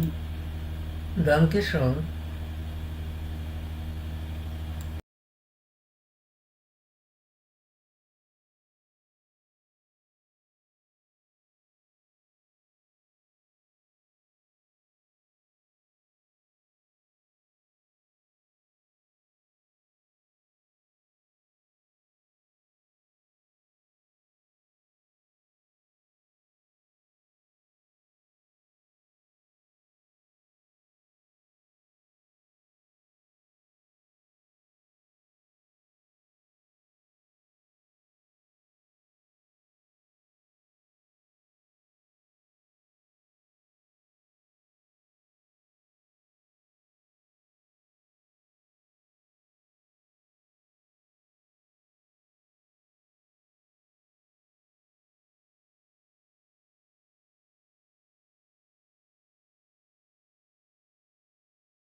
Аркадий,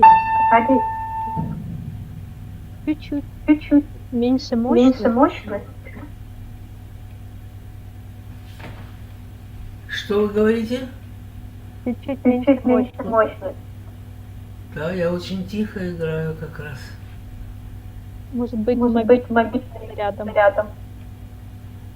Ничего нету рядом. Ну хорошо, я попробую тихо-тихо. Пожалуйста.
Ja, vielen Dank, Arkadi. Ich würde auch mal ein dickes Herz hier loswerden.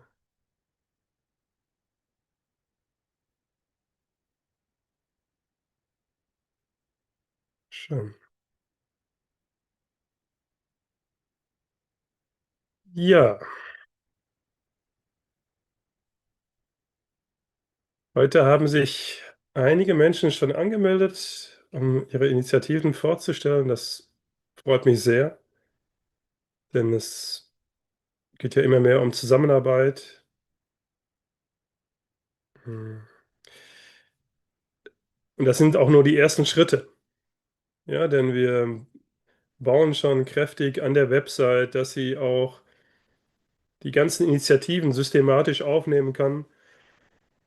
Und dass man sich auch darüber vernetzen kann, dass man weiß voneinander, wer macht denn was, vielleicht sogar, wer bietet etwas an. Genau.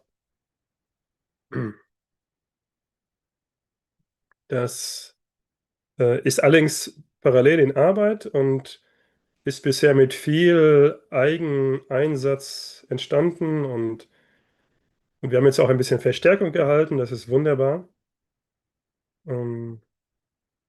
Ja, und so geht es jetzt weiter. Also im Moment haben wir die Mehrsprachigkeit auf der Website. Im nächsten Schritt wird sie noch ein bisschen aufgeräumt und dann kommen die Initiativen zur Geltung. Aber jetzt kommt ihr vor allen Dingen mal zur Geltung. Ja, habt ihr vielleicht zuerst Anmerkungen, Fragen, eigene Erlebnisse, die ihr teilen möchtet? Oder wollen wir gleich zu den Initiativen übergehen? Yvonne. Ja, ich würde gerne etwas anmerken.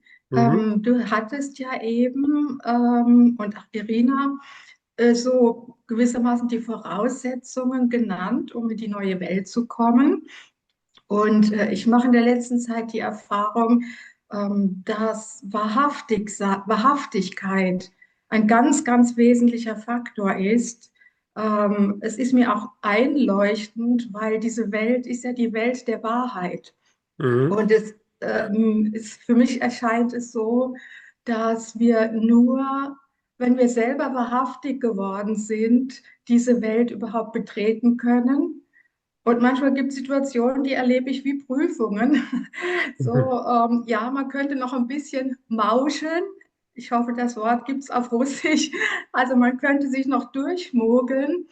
Und in dem Moment, wo ich sage, nein, ich mache das nicht, ich bleibe ganz klar bei der Wahrheit, sind jedes Mal danach ja wie Geschenke oder ich habe den Eindruck, ich habe einen ganz großen Schritt in diese neue Welt gemacht. Und in dem Zusammenhang bekam ich vor einiger Zeit auch einen Satz, den fand ich sehr interessant. Da hieß es, das Persönliche spielt jetzt keine Rolle mehr. Also für die Übersetzung ist das ja doppeldeutig. Eine Rolle spielen heißt ja, das Persönliche ist jetzt nicht mehr von Bedeutung. Also das, was ich geglaubt habe, was meine Persönlichkeit sei, das darf ich loslassen. Ich darf jetzt ich selber sein. Und gleichzeitig eine Rolle spielen ist ja wie ein Schauspieler, die eine Rolle innehat. Also man darf seine Rollen, die darf man jetzt abgeben. Und das, ja, das war für mich auch mit einem gewissen Humor verbunden. Und ich merke, dass die geistige Welt unglaublich viel Humor hat. Das wollte ich noch teilen. Dankeschön. Schön, Dankeschön. Danke, ganz wichtig.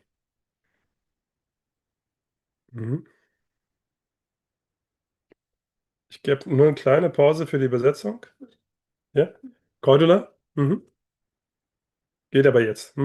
Ja, ich würde auch gerne noch was teilen wollen, also ganz kurz nur, aber du hast ja davon gesprochen, von diesem Sterben, bevor man gestorben ist und welche Möglichkeiten es da gibt hier. Und meine Erfahrung ist, wenn ich einem geliebten Menschen, der über die Schwelle geht, folge, dann ist es auch möglich, ein Stück weit mitzugehen über die Schwelle. Das ist meine Erfahrung geworden. Und ich durfte das einmal auf eine ganz wunderschöne Art und Weise erleben. Und das hatte ich mir sehr, sehr lange gewünscht. Ja, schön. Ja, genau. Und vielleicht noch ganz kurz, dieses persönliche, unpersönlich, genau den Gedanken hatte ich auch, nämlich zu dieser Nebenübung. dass ich den Gedanken hatte, diesen Gegenstand zu denken, ist ja was ganz Unpersönliches. Da gehe ich ganz in die Objektivität der Sache rein. Und das Abschweifen ging bei mir immer in das Persönliche hinein. Also meine ganz subjektiven persönlichen Themen, die haben mich sozusagen immer weggetrieben. Also dass ich immer wieder mich mit dem beschäftige, was mich eben gerade beschäftigt. So. Ja, und dass ich das auch wie eine sehr strenge Schulung erlebe, diese Strenge, das mal wirklich auszublenden. Also das mal außen vor zu lassen und tatsächlich mal bei der Sache zu bleiben, also in sowas Objektives auch reinzukommen. Das finde ich, hat mit dieser Übung zu tun. Und meine Frage an dich wäre jetzt noch ganz konkret, es gibt ja diese Angabe, dass danach ein Erlebnis entsteht oder dass man sich das vorstellen soll, diesen Ätherstrom, der dann von der Stirn über den Kopf hinten den Rücken entlang geht. Bei mir ist es so, dass ich das sehr, sehr, sehr lange gar nicht empfinden konnte. Ich habe es immer versucht, mir vorzustellen. Magst du vielleicht dazu noch was sagen? Denn es ist ja ein Ätherstrom, der da gemeint ist. Ja. Ja, soll man sich das vorstellen überhaupt oder soll man einfach warten, bis das kommt oder wie soll man damit umgehen? Das wäre meine Frage. Also das hängt mit dem... okay, ich muss mit der Antwort ein bisschen warten, wegen der Übersetzung. Sekunde, ja? Ich antworte gleich.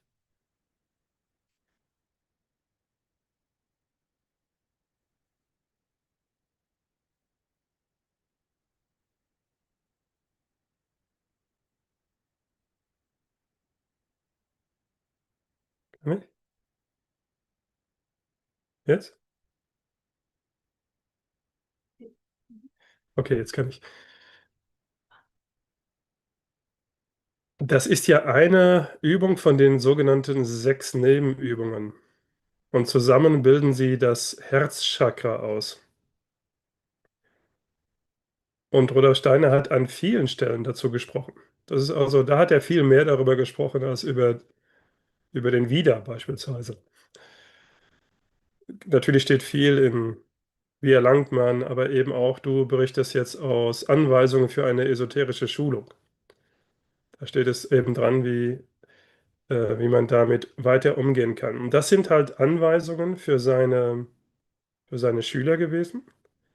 Und da sollen wir uns vor allen Dingen die Kraft, die durch diese Übung entstanden ist, die sollen wir vom Haupt am Rücken entlang, also Rückgrat entlang laufen lassen.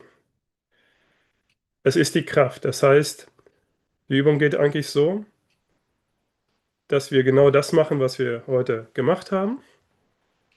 Und dann konzentriert man sich vor allen Dingen auf die Kraft, die dadurch entstanden ist.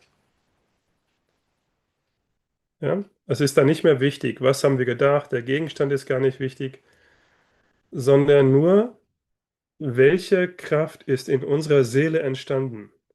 Wir haben es ja alle gespürt, welchen Willen man aufbringen muss, um diese Übung überhaupt machen zu können. Und auf diese Kraft, die da entstanden ist, die wahrzunehmen, die zu achten und die dann eben zu führen. Darum geht es. Und so ist bei den anderen Übungen gibt er ja Ähnliches an. Das ist immer ganz ähnlich. Man achtet dann auf die Qualität, die entstanden ist. Ja? Weil diese Übungen sind dazu da, dass wir kräftiger werden und eben in Summe unser Herzchakra entwickeln.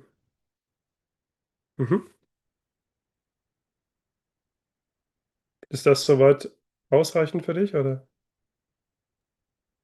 Ja, vielen Dank. Also Ja?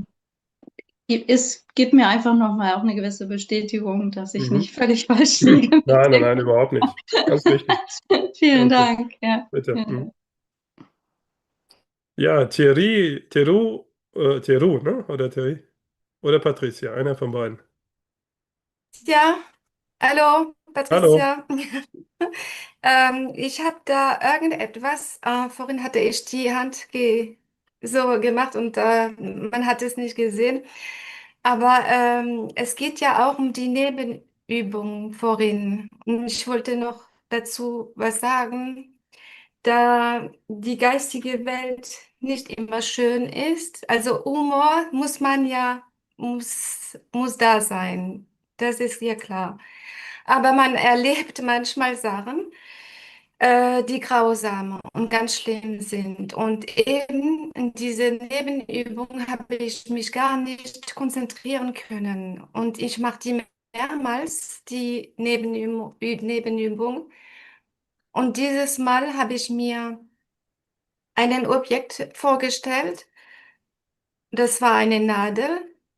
Und dazu muss ich irgendwas erklären. Vor 2 Tagen ist mir irgendwas passiert. Und zwar habe ich die 7 Planeten und die 8. Sphäre. Und daraufhin nachts bin ich aufgeschreckt durch eine Luft, die durch meinen Körper hinkam, durch meinen Mund und rausging und also rauskatapultisiert, so, also schrecklich. Und es kam das Bild von die 1. Sphäre. Also für mich war das schrecklich. Ich war wach und wusste nicht, was mit mir geschehen ist. Also wie wenn was durch meinen Körper gegangen ist. Und es ist jetzt das erste Mal so, jetzt bei dir in den Webinar, Veit, wo ich mich gar nicht so konzentrieren konnte. Und diese sozusagen, man muss sich auch irgendwie beschützen. So habe ich das Gefühl, dass mir wie soll ich sagen, was geschehen ist, Das Geschehene. das Geschehen, was mir das sagen hat wollten. Ja. Dann hättest du noch Probleme mit deiner Post, die du gemacht hast. Du hast nur Ja, acht genau. erste Sphäre gehabt anstatt 8. Genau. Und technischweise wollte ich einen Post darüber machen, über über die 8. Sphäre.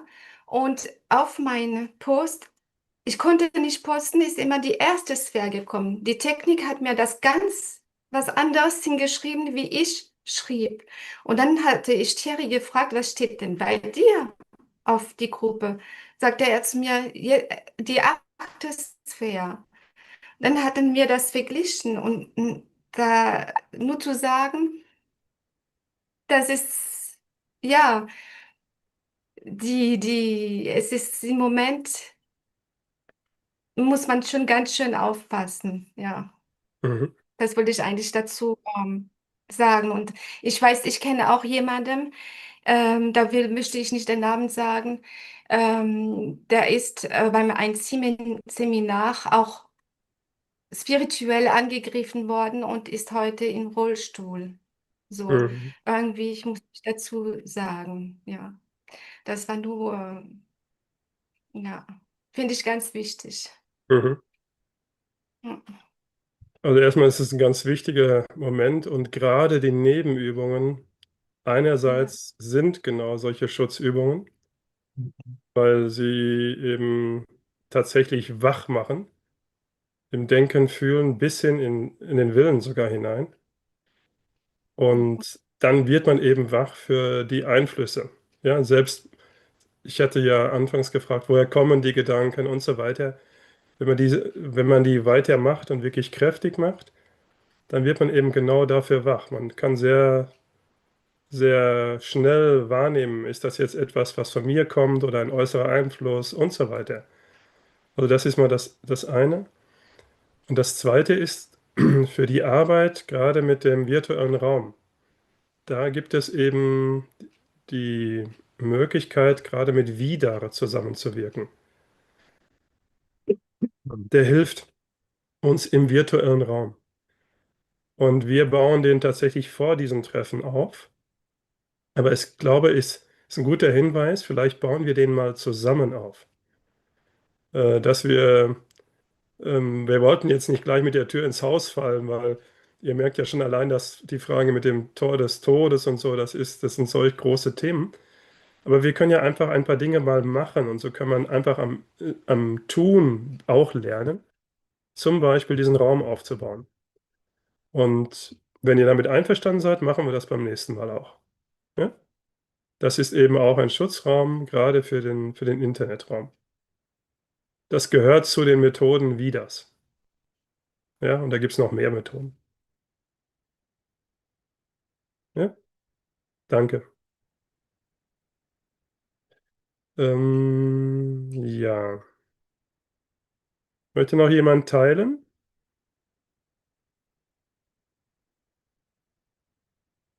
Oder irgendwie etwas sagen? Sonst kommen wir zu den Initiativen.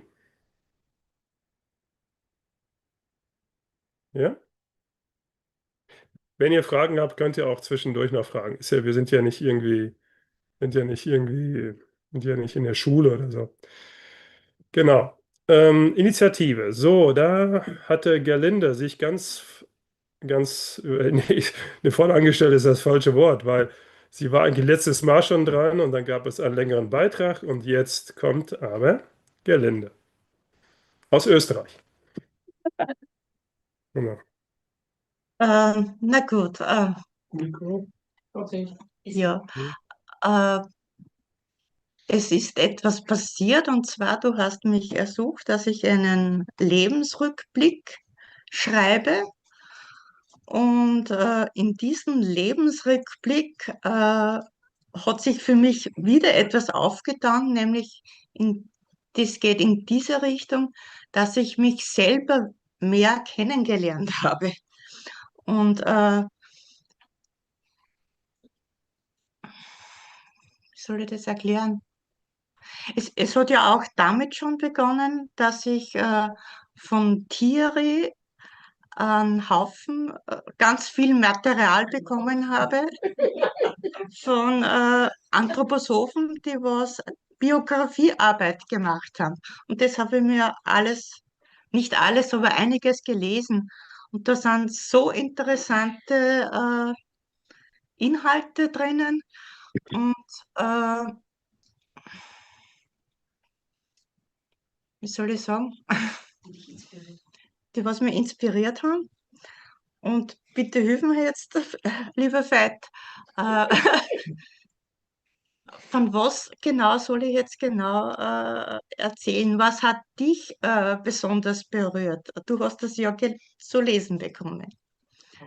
Ja, erstmal hat mich eine ganze Biografie berührt. Aber da möchte ich natürlich nicht draus erzählen, sondern wenn, dann tust du das. Und wenn wir jetzt darauf schauen, auf Initiativen. Also wir müssen uns da nicht sklavisch dran halten. Also erzähl einfach, was du berichten, was du sagen möchtest. So. Da fiel mir, ja, lass mal kurz hineinfühlen. Da fielen mir eigentlich 3 Dinge auf. Also viel natürlich, aber jetzt können wir nicht alles Ja, auf eben. den Tisch legen. Dass wir So, das so eingrenzen, das was jetzt dienlich ist für die Michaeliten, sagen wir so. ja, also einerseits zum Beispiel fand ich sehr schön deine Beschreibung, welchen Weg du gegangen bist und wie da auch die Verbindung also sozusagen, was du als Früchte auch aus deinem Weg mit den Schamanen erlebt hast und wie du dann aber zur Anthroposophie gekommen bist und das uns da sag mal, das, was wertvoll war bei den Schamanen, also weißt schon, wie ich das meine, ja? Ja, ja. Sozusagen genommen hast und gerade dieses Planetensphärenerleben und die Pflanzen eben in Bezug auf das Planetensphärenerleben mitzunehmen, nenne ich es jetzt mal. Und ja, jetzt nicht nur daraus, ich glaube sogar, dein Pflanzengarten ist etwas früher schon entstanden, wenn ich das richtig erinnere, oder parallel dazu. Und da eben diesen Pflanzengarten als Übungsraum aufgebaut hast. Das ist das eine. Und das zweite Element war, ich glaube, du hattest noch eine Frage nach einer Imagination zum Michael, Meditation zum Michael. Das sind vielleicht Genau, die beiden ja, Elemente. ja. Ja. Mhm. Aber erzähl du gerne. Ja, und zwar Für mich sind da die Meditationen ganz etwas Essentielles und Wichtiges. Und kannst du uns da an Inhalt geben, was für Meditation wir als Michaeliten machen könnten und dass da etwas Gemeinsames entstehen kann? Also das war eben die Frage von Gelinde. Jetzt gibt es eine Meditation, ja, sozusagen für Michaeliten, besonders für Michaeliten. Da gibt es natürlich einige. Zum Beispiel der Grundstein zählt dazu. Ja? Oder es gibt auch die Meditation Sieghafter Geist, durchflamme die Ohnmacht, zaghafter Seelen und so weiter. Also, und ihr kennt das wahrscheinlich und ich will jetzt nicht alles hersagen. Also,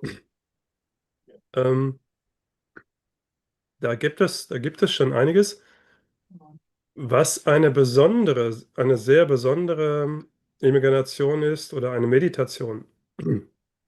Ist natürlich die Michael-Imagination selbst, ja, aus der letzten Ansprache beispielsweise, ne? Ihr kennt das. Sonnenmächten entsprossene, weltenbegnadende Geistesmächte und so weiter. So geht es dann weiter. Das ist eine besondere und das ist vielleicht eine sehr besondere, weil die eben in der letzten Ansprache gemacht wurde oder gegeben wurde von Rudolf Steiner. Das war seine letzte öffentliche Ansprache, wo er noch verzweifelt darum rang, die Weihnachtstagen zu retten, überhaupt die ganze anthroposophische Bewegung, so wie sie damals war. Und er einen für mich zumindest verzweifelten, das hätte für mich, wenn man es liest, ich glaube, das ist sehr deutlich wahrzunehmen, wie er sagte, wenn es wenigstens 4 mal 12 Michaeliten gäbe, ja, dann könnte etwas entstehen, was Führer sind für Michael Festes Stimmung. Ja, und damit ist ja verbunden, dass man nicht nur ein schönes Fest macht und sich gut fühlt und dahinter satt und trocken ist, sondern wirklich mit den Wesen der geistigen Welt zusammenwirkt. Dann entsteht Michael Festes Stimmung. Und es sind interessanterweise wenigste, also es dürfen gerne viel mehr sein und es sind Millionen von Michaeliten, aber er sprach von wenigstens 4 mal 12. Das hat auch seine Bedeutung. Also das ist eine sehr besondere Meditation. Und dann gibt es noch eine. Und das ist die sogenannte Jugendkreis-Meditation. Ich weiß nicht, wer die kennt. Kennt ihr jemand? Ja. Ich kann jetzt nicht die ganze Geschichte dazu erzählen, das würde viel zu lange dauern. Aber das ist eine Meditation, wo sich 1922 interessanterweise 12 Menschen, 12 Junge, ja, es waren auch 1, 2 Ältere dabei, aber der Rest waren eher jüngere Menschen, ja, gefunden haben. Ich mache jetzt die Kurzform. Und sie wurden von Rudolf Steiner immer wieder gefragt, wisst ihr, was ihr wollt? Ja? Bis sie am Ende, ich überspringe jetzt viel, den Impuls hatten, wir wollen Michael dienen. Ja? Und das war dann der Ausspruch, der Rudolf Steiner dann so gesagt hat, jetzt kann ich euch die Meditation geben. Und das ist aber tja, das ist etwas Besonderes, was eigentlich sehr selten in der Öffentlichkeit bewegt wird, weil das eine Entscheidung ist für Michael, nicht nur für ein Leben, sondern eine dauerhafte Entscheidung. Also man kann eine Meditation machen, wie zum Beispiel die Meditation aus der letzten Ansprache, oder man kann eine noch viel kräftiger wirkendere Meditation machen, die ich eben genannt hatte. Aber dann ist es eine Entscheidung und die muss jeder für sich selber treffen. Da kann es nur eins geben, nämlich vollkommene Freiheit.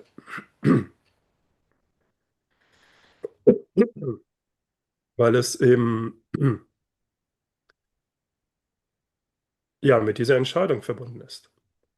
Obwohl es in der Welt auch Menschen gibt, weil sie mittlerweile auch veröffentlicht ist in einer von diesen GRs, die sie nehmen und ohne dieses Gelöbnis meditieren, dann könnte man wahrscheinlich auch was anderes meditieren. Aber wenn man es sozusagen so macht, wie der Kreis aufgebaut ist, dann ist es genau mit dieser Entscheidung verbunden. Das wäre etwas, was es über die Welt gibt, wo man sich anschließen kann, aber eben mit dieser Entscheidung verbunden ist. Danke. Ja? Ich glaube, dann steige ich bei dem Punkt ein, wie ich zur Anthroposophie gekommen bin, wenn das für dich so passt. Mhm. Und zwar, es war in mir eine innere Sehnsucht, wo ich mich oft ziemlich alleine gefühlt habe. Und dann kam bei mir der Impuls, einen Garten anzulegen. Und zwar, da habe ich dann die Form des Gartens bekommen. Und nachdem ich diesen Garten umgesetzt habe, dann habe ich eine Kraft bekommen, wo ich dann Menschen gefunden habe, mit denen ich mich mit Inhalten auseinandersetzen konnte, die was innerlich in mir, wie soll ich sagen, brannten. Also ein inneres Feuer habe ich gehabt. Und dieses innere Feuer konnte ich mit diesen Menschen teilen. Also das war dann zuerst diese Schamanengruppe, was ich da beschrieben habe. Und zwar, ich war so einsam, so, ich habe wenig Anerkennung bekommen im Außen, und dort habe ich dann Anerkennung bekommen. Aber dieses nach Anerkennung ringen ist im Grunde eine nicht ganz so richtige Ausrichtung gewesen. Und aufgrund dieser falschen Ausrichtung, so würde ich das jetzt einmal bezeichnen, bin ich dann krank geworden. Und dann war es so, dass ich durch meine Krankheit, die was ich überwunden habe, wo ich aber gefühlt habe, ich habe so viele Kräfte und eine göttliche Hilfe hinter mir, die was mir Heilung gibt. Und diese Heilung ist eigentlich entstanden aus diesem Garten heraus. Also diese innige Verbindung mit den Elementarwesen, die was ich dort gepflegt und gehegt habe, habe ich einen gewissen Schutz und wie soll ich sagen,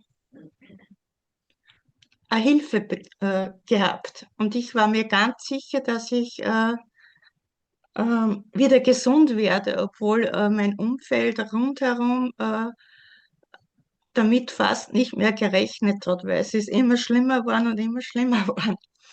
Aber ich bin wieder gesund worden, und dann war es ja so, dass ich diese Dankbarkeit, was ich da durch den Garten bekommen habe, habe ich dann wiederum umgesetzt, und zwar in der Richtung, dass sich der Garten mit mir verändert hat. Also jede Veränderung, die was ich in meinem Leben durchgemacht habe, habe ich in meinen Äußeren dann immer wieder in diesem Garten umgesetzt. Und ganz interessant war ja auch für mich jetzt bei der Biografiearbeit, wie ich das alles wiederholt habe, der Hintergrund, dass es zu dieser Zeit auch von Axel Burkhardt die Initiative gegeben hat, Studiengruppen zu bilden. Und da war dann natürlich Feuer und Flamme, dass, dass sich da etwas auftut. Aber wie ich zur Anthroposophie gekommen bin, ist wiederum eine Begegnung mit Menschen. Also meine Kräuterwanderungen waren etwas anderes, als was man normal so macht. Und da war jemand dabei, der was zu mir gesagt hat, Gerlinde, das, was du machst, das ist keine Kräuterwanderung, sondern das ist eine göttianistische Naturbetrachtung. Und dann habe ich natürlich wieder nicht gewusst, was ist denn das? Und immer wieder sind bei mir Fragen aufgetaucht, die was ich ergründen wollte und wo ich, wie soll ich sagen, vordringen kann zur Wahrheit. Und dann bin ich auf diese Frage und auf diesen Hinweis drauf, bin ich auf Rudolf Steiner gekommen. Und dann hat es die Initiative gegeben von Axel Burkhardt, Studiengruppen zu bilden. Und da, wie ich gesagt habe, bin ich dann Feuer und Flamme gewesen. Und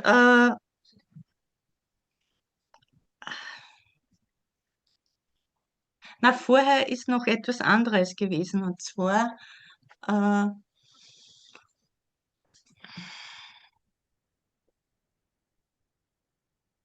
tut mir leid. Kein Problem. Es ist nicht so einfach für mich, das zu erzählen. Und zwar anhand der Studiengruppen hat es auch eine Vorstellung gebraucht. Und bei dieser Vorstellung habe ich meinen Garten auch vorgestellt. Und da habe ich einen Vortrag von Rudolf Steiner angehängt.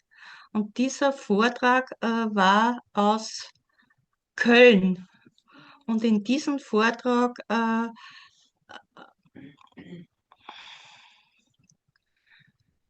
wie soll ich sagen, da war etwas drinnen, das, was mich so sehr berührt hat.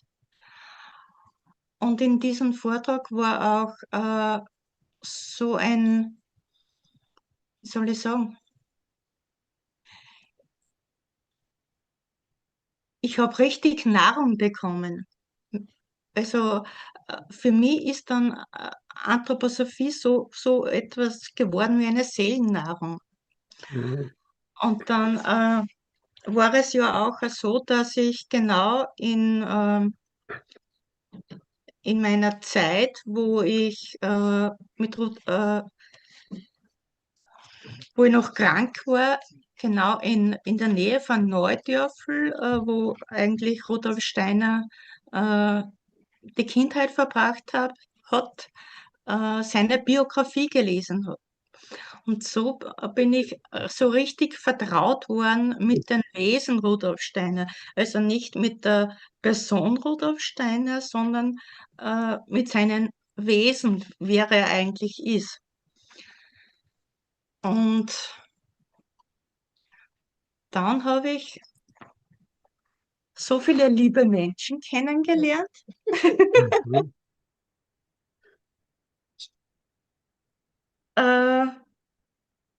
Eigentlich müssen die jetzt von sich aus erzählen, was wir gemeinsam alles erlebt haben. Wie wir dazu Ich fürchte gekommen nur, dass wir sind. dafür 4 Webinare brauchen, mindestens. Ja, genau. Ja. Das ist das. Das ist das. Und aber wie gesagt, immer wenn ich etwas überwunden habe, wenn ich Veränderung in mir erfahren habe, ist es nach außen gedrungen. Und zwar auch immer wieder in den Garten hinein. Und jetzt ist es ja so, dass dieser Garten eine ganz andere, wie soll ich sagen,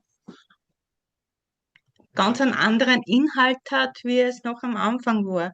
Jetzt ist der Inhalt eigentlich das Leben in Gemeinschaft, ein Leben mit menschengleichen Zieles, ein Leben in Verbundenheit mit Natur, Kosmos und den Menschen, weil ohne den Menschen würde es ja das alles nicht geben. Und die ganzen Inhalte, was ich eigentlich gemeinsam mit der Gruppe, was wir da erarbeitet haben, ja, es ist ein Menschheitsauftrag, was da eigentlich erfüllt werden kann, wenn man wenn man dieses Wissen wirklich in seine Seele hineinfließen lässt, so möchte ich das einmal sagen. Und diese Lebensbiografie oder diesen Lebensrückblick, das, was ich da geschrieben habe, das hat eigentlich meine Seele geschrieben, so möchte ich das einmal bezeichnen. Ich weiß nicht, ob du das auch so empfunden hast beim Lesen. Und es kamen auch in diesem Lebensrückblick auch immer wieder bestimmte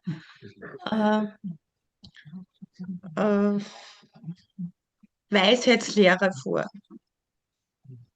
Wie zum Beispiel in der Kindheit war es Johannes der Täufer, dann habe ich das Erlebnis gehabt in Peru mit Johannes den Apokalyptiker und immer wieder. Und dann habe ich wiederum Tiere kennengelernt. Da habe ich von ihm das Buch von Karl Kaiserling, wiederum das Johannesevangelium, und immer wieder sind so Wiederholungen passiert, aber jede Wiederholung war auf einer anderen Stufe. So möchte ich das bezeichnen. Und das Leben an sich ist eigentlich für uns alle ein Einweihungsweg. Und sich dessen bewusst werden, finde ich ganz wichtig. Und wie wir jetzt zusammenarbeiten mit der Michaeli, dass jetzt auch jetzt der richtige Zeitpunkt da ist, dass wieder in Erscheinung tritt, dass uns die Götter hilfreich zur Seite stehen und ja, dass die Klassenstunden erweitert werden können. Und das, was ich da auf Schloss Hohenfels auch erlebt habe, also das ist etwas ganz Wunderbares, was man eigentlich ganz schwer in Worte fassen kann. So möchte ich das bezeichnen. Und immer wieder ist etwas dazugekommen. Ja, also das Leben ist einfach etwas Wunderbares, möchte ich so einmal sagen. Danke, danke, Gelinde. Danke. Ich möchte dazu nur sagen, ich glaube, es kam auch rüber, aber trotzdem sage ich es trotzdem nochmal, dass Gelinde das auch alles erlebt, ne, wovon sie spricht. Und das auf Hohenfels, das war eben dieser Übergang über die Brücke in diesem Seminar bei dem Thema Inkarnation Ahrimans und Christus Michael Wiederwirken. Genau. Ja. Ja, vielen Dank, Gerlinde. Ich glaube, das war sehr berührend und ja, es darf jetzt nachklingen, denke ich, und weil vielleicht gibt es dazu noch eine Meldung oder eine Frage, die kann auch später kommen. Ja? Und dann würde ich jetzt mal vielleicht einmal die Michaela Siegler dazwischen schalten und dann kommt der Thierry. Ja? Und die Patricia.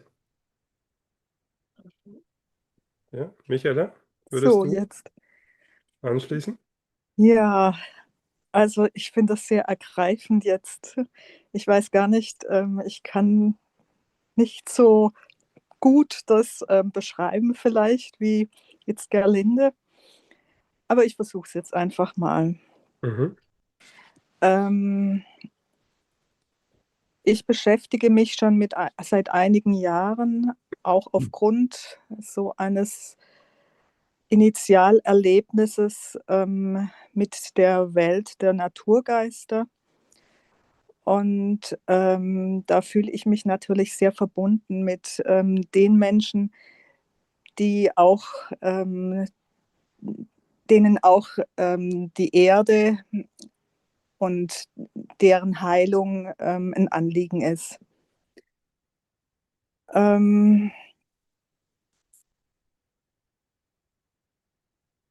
Also ich gucke auch bei den Orten, welche mir einen Auftrag geben und ja, suche diesen Ruf auch zu vernehmen. Und die Voraussetzung ist natürlich auch, dass ich diese Orte, diese Wesen dort auch als wesenhaft wahrnehme. Und ja, genau. Ich höre nichts. Ach so, hört man jetzt? Bin ich Ja, zu eigentlich weit ganz weg? gut, ja. Ja, Dann okay. wirklich. Mhm. Okay. Und wenn ich dann die Wesen befrage, dann können sie mir Auskunft geben über diesen Ort und diese wieder auch an andere Wesen mich verweisen, die dann überregional die Verhältnisse versuchen, die gerade in denen der Ort sich gerade befindet, transparent machen. Es gibt natürlich verschiedene Wirkungen, die der Mensch dann eben auch auf diese Orte ausgeübt hat, auch in der Vergangenheit. Und diese sind eben auch präsent. Und da versuche ich dann eben, wenn diese Kräfte eine Disharmonie in diese Verhältnisse reingebracht haben, dann versuche ich wieder einen Impuls reinzugeben, dass es wieder in die harmonische göttliche Ordnung eine Kraft reinkommt.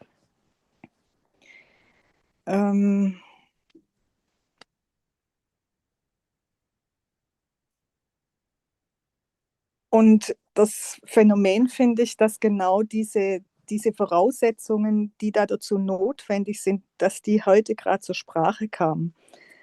Also eben diese Konzentration, weil ich muss mich ja sehr konzentrieren auf etwas, wo ich nicht gewohnt bin.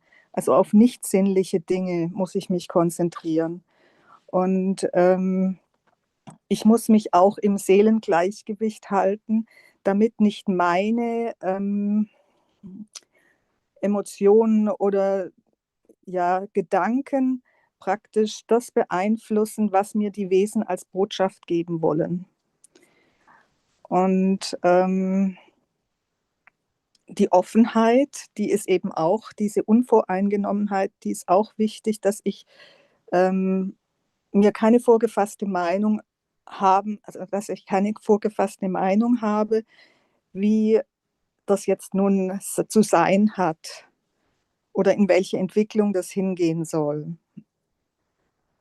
Und ich verbinde mich dann auch meditativ mit dem Ort. Wenn ich dann eine Botschaft gekriegt habe, verbinde ich mich dann eben meditativ mit diesem Ort und frage, was eben notwendig ist. Und ich finde es sehr hilfreich, gerade die Meditationen von Steiner, auch der Grundsteinspruch und auch noch andere Dinge, um einen Vorschlag zu machen. Und dann kommt die Antwort, ob das jetzt das Richtige ist für diesen Ort. Ja. Und ich fand es jetzt auch nochmal wichtig, dieser Beitrag vorher mit den Wesen, die eben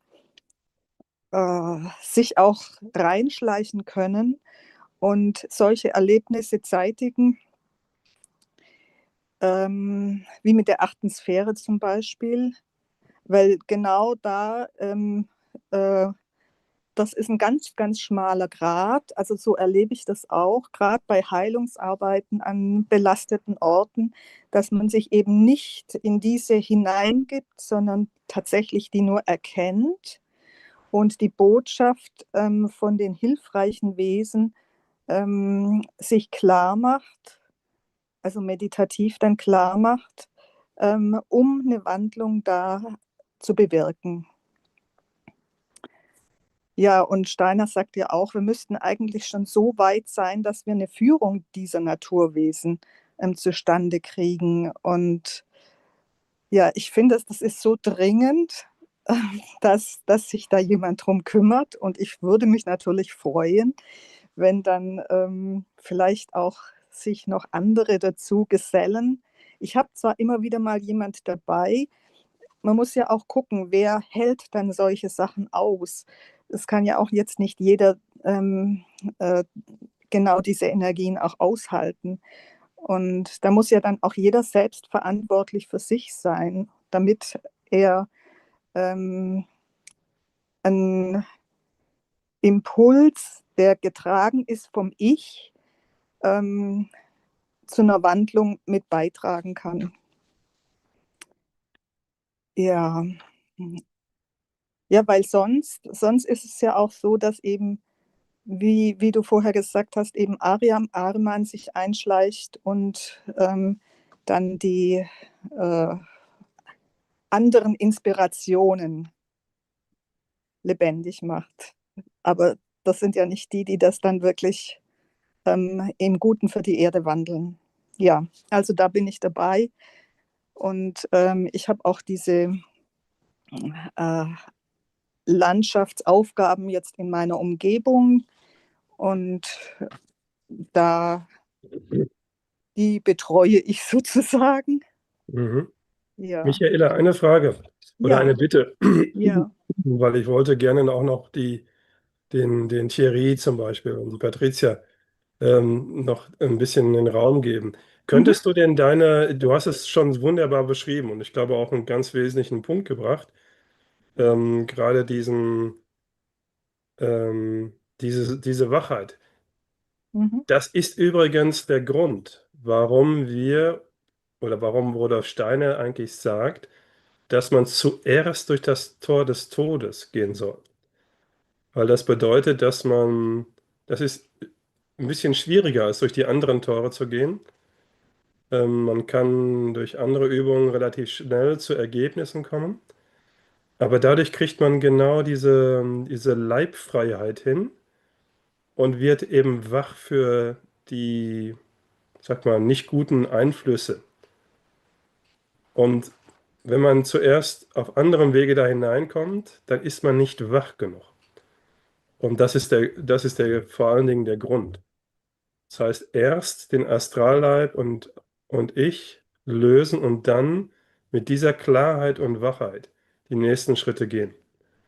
Und dann hat man auch einen großen Schutz. Deswegen haben auch wir mit dem Tor des Todes begonnen. Nur das nochmal als Hinweis. Ja, nochmal vielen Dank. Wir haben diese Rubrik mit den Initiativen. Am Ende wird es nochmal vorgestellt, dass ihr eure Initiativen schreiben könnt in einem bestimmten Format, damit es auch passt auf eine Website. Aber dort könnt ihr dann zum Beispiel so etwas, was du vorhast, da reinstellen mit deiner Kontaktadresse, was die Initiative ist. Und so können wir uns ganz toll vernetzen. Also herzlichen Dank. Anja, ist das okay, wenn der Thierry, kannst du es kurz machen? Sondern ich würde den Raum auch nochmal für Thierry geben. Ich kann das sehr kurz machen. Ja, hier ist Anja aus Norwegen, also aus dem ganz hohen Norden. Ah, Und schön. Michaela, ja, also komm, ich bin hier, ich sitze hier eben im Grunde genommen ganz nah an der Quelle und ich würde mich freuen, wenn wir uns da austauschen könnten, weil das brennt mir auch wirklich hier auf der Seele, ja? Super. Ja, schön. Das kann man so hier machen, ne? Mit einer Hand heben, ne? Ja. Okay. Ja, ist doch toll. Dafür ist das da, genau. Ja, prima. Vielen Dank, Gerlinde, Michaela, Anja. Und dann dürfen wir jetzt Thierry hören. Ich denke mal, Thierry heißt das, ne? Oder heißt es Thierry? Non, Thierry. Thierry. Thierry. Okay. Es ist germanisch. Ah, okay. Kommt von Peter, Mhm. also der Deutsche. Ja.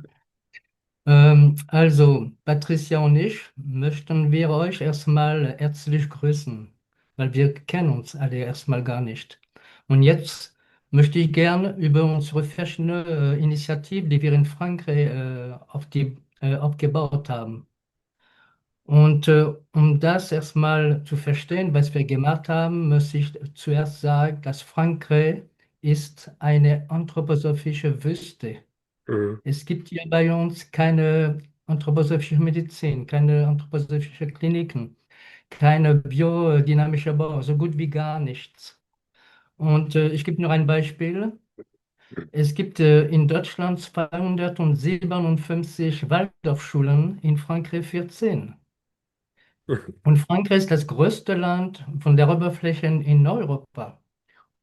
Und sogar von den 14 Waldorfschulen in Frankreich sind gerade jetzt 3 geschlossen worden, weil der französische Staat ist also er kontrolliert die alle und ist sehr dunkel dahinter. Und es gibt in Deutschland über 1000 Waldorf-Kindergärten, in Frankreich nur 18. Das ist nur ein Beispiel, um zu zeigen, wie es hier bei uns aussieht. Und es ist so, dass in Chinon, das ist ein Weinbauergebiet, also ein Winzerstadt, und in Chinon sind die Hälfte der Weinbauer, die erstellen biodynamische Wein. Und das ist erstaunlich und typisch für Frankreich. Und das wollte ich unbedingt erstmal loswerden, weil da merkt man wirklich, wie die Verstand und Gemütselle tobt hier bei uns. Also vor 2 Jahren, Patricia und ich, wir haben angefangen, also richtig durch die Bekanntschaft mit Gerlinde und der Freiheitgruppe aus Österreich, haben wir auf einmal einen neuen Impuls bekommen. Bei mir es ist schon der 4. Impuls, anthroposophische Impuls in meinem Leben. Und nachdem wir die kennengelernt haben, haben wir von der Gruppe Rudolf Steiner Bücher geschenkt bekommen und da habe ich und auch Patricia angefangen, wieder Steiner zu lesen. Und es hat uns richtig einen guten Tritt am Hintern gegeben.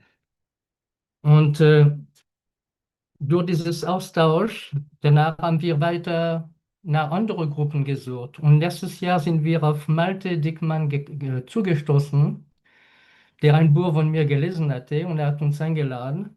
Und das ist der Michaelshof von der Samatz-Akademie. Und da haben wir einen sehr guten Bezug zu denen bekommen. Wir haben sie auch besucht, eine Woche. Und Malte hat hat mich angeregt, weiter Bücher zu schreiben. Und inzwischen sind das 7 Bücher draus geworden. Und dann, gibt es dann einen Kontakt mit dir, also Veit und die Michaeliten. Und das ist dann wieder ein neuer Impuls für uns. Und dann kam noch ein Kontakt mit Dirk Le Poudre aus Belgien, der, falls du das kennst, das heißt Freeman Creators. Er ist derjenige, der das gestaltet hat und der das weitermacht. Er ist so eine Art so Programmierer und bringt ganz viele Sachen im Internet über Rudolf Steiner und die Anthroposophie. Und mit ihm habe ich irgendwie durch großes Glück wieder Kontakt mit Michael Schmidt bekommen. Michael Schmidt ist vom Archetyp Verlag früher. Seine Frau hatte den Verlag. Und er ist ein genialer Programmierer. Und Michael Schmidt hat jetzt damals, sage ich mal lieber, diese Steiner Datenbank hergestellt. Falls jemand das kennt, das war der beste Instrument, um nach Rudolf Steiners Aussagen, nach Wörtern, also ein Programm, um genau herauszufinden, was und wo hat Rudolf Steiner eigentlich gesagt. Und das ist irgendwann mal verschwunden von der Bildfläche. Und durch diesen neuen Kontakt, es wird jetzt neu dran gearbeitet. Und inzwischen gibt es diese Steine, Rudolf Steiner im Klartext. Das sind um die 5000, also denke ich 5000 Klartexten von Rudolf Steiner, die man jetzt im Internet nachschauen kann. Also nicht die GAs, sondern die Urformen, die Urfassung. Es ist viel mehr, wie Rudolf Steiner gesprochen hat. Und dann danach sind wir weiter dazu gekommen, vor 2,5 Monaten haben wir eine Facebook-Gruppe gegründet und das heißt Freie Anthroposophie, Anthroposophie libre, Free Anthroposophie. Und es ist international. Ich habe einen Post sogar einmal mit 26 Sprachen einfach übersetzt und das in die Gruppe gegeben. Und jeder kann seine Muttersprache sprechen und jeder antwortet, wie er kann, wie er will. Und durch diese Gruppe haben wir einen großen neueren Schwung in unser anthroposophisches Leben bekommen, weil wir haben ganz viele Menschen kennengelernt, sogar Anthroposophen aus Frankreich, wo 2 Älteren darunter richtig voll in die Esoterik drin mit einbezogen sind. Und eine Französin, die den ätherischen Christus selbst erlebt hat. Und für mich war das schon eine sehr, sehr schöne Begegnung. Tut mir leid, ätherische Christus, da bin ich immer sehr berührt. Und was wir jetzt anbieten können, es ist die sogenannte Prometheus-Datei, weil die läuft jetzt durch unsere Facebook-Gruppe. Es gibt 3 USB-Sticks, die sind unterwegs in Europa. Eins von Schweden nach Deutschland, ein geht nach Rumänien, ein anderer geht nach Österreich. Und es gibt noch andere in Österreich, die irgendwie so quer durch auf ihre Empfänger warten. Und diese Prometheus-Datei besteht aus 1487 Unterdateien, die nach Thematik auch sortiert sind und per Hand gemacht worden, nicht durch Maschinen. Die hast du auch bekommen durch Gerlinde.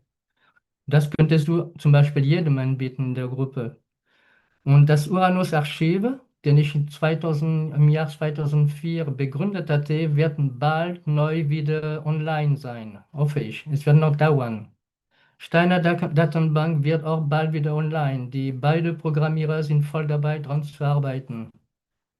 Und dann ist es auch noch so, dass Michael Schmidt dabei ist, ein KI, also eine künstliche Intelligenz über Anthroposophie zu schaffen. Und es wird die Philosophie der Freiheit, es wird die Erziehungswesen und auch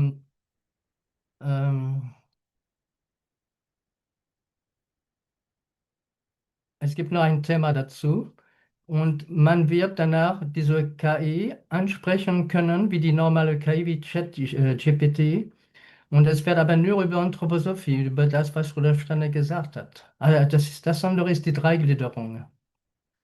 Und er ist momentan voll dabei, daran zu arbeiten und irgendwann mal wird es auch frei sein und online im Internet. Und jeder wird einen Zugang dazu kostenlos erhalten. Entschuldigung, kann Und ich kleine Pause bitten? Ja, das ist ein bisschen Ah. zu schnell und ich kann nicht alles übersetzen. So, ich mache das gleich und sage, wie können Sie weitermachen. Danke.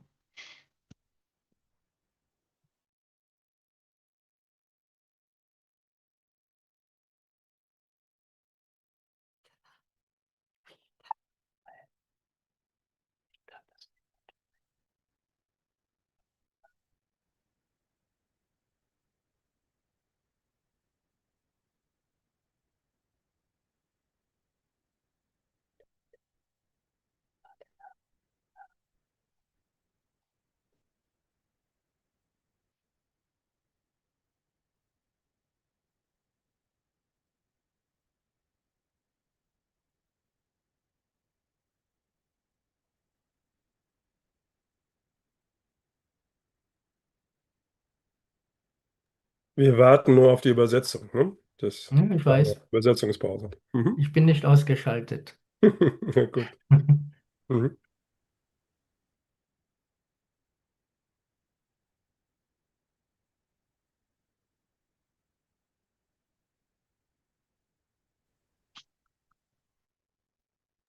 Ja, vielen Dank. Sie können weitermachen.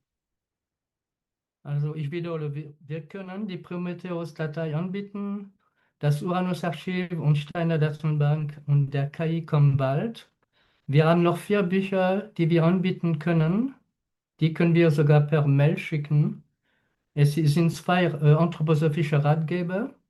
Dann gibt es ein Buch über die deutsche Sprache als Einweihungsweg und ein 4. Buch, das ist über Selbsteinweihung und alles aus Erfahrung.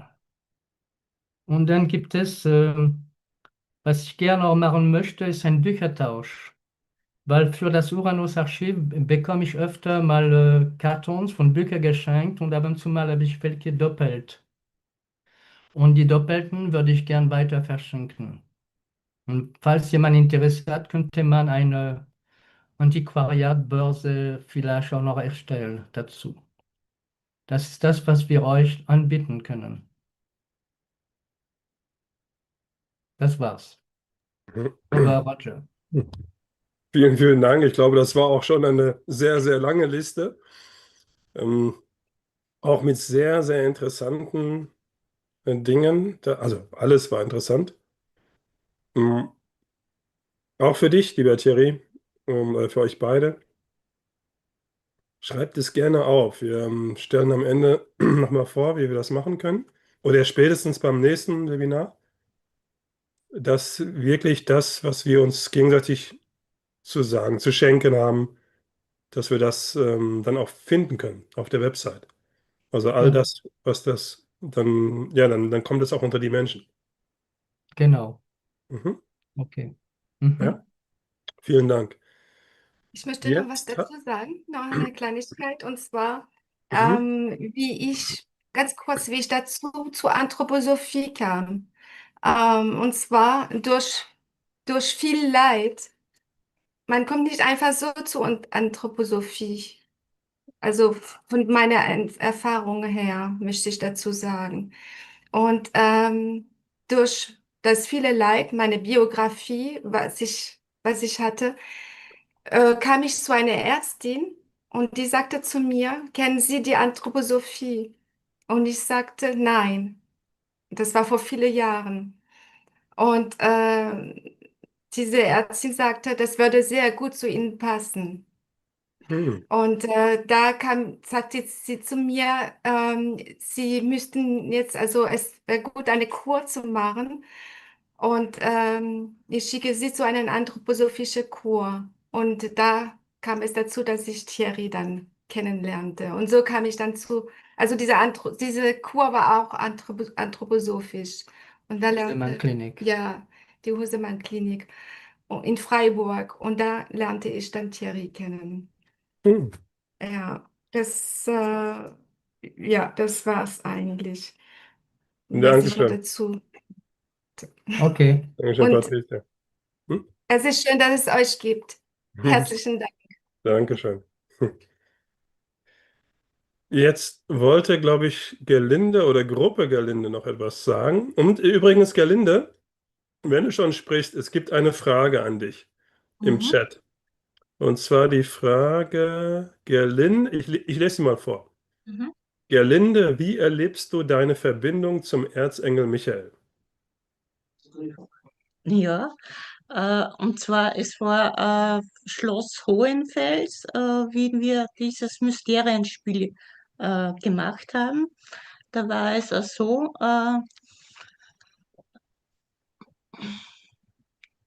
ich hatte eine Verbindung über den Kopf, wie wenn ich ein Loch im Kopf gehabt hätte und eine Wellenbewegung entlang der Wirbelsäule. Das war mein körperliches Erleben, so wie ich Michael erlebt habe. Also ins Physische hinein. Also Michael ist wie soll ich sagen, ist ja eine Kraft, die was uns ganz viel Mut und Ausdauer und Stärke gibt.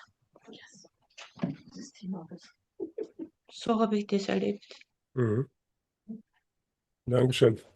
Was ich jetzt noch sagen möchte, ist die Begegnung mit Tieren. Das war etwas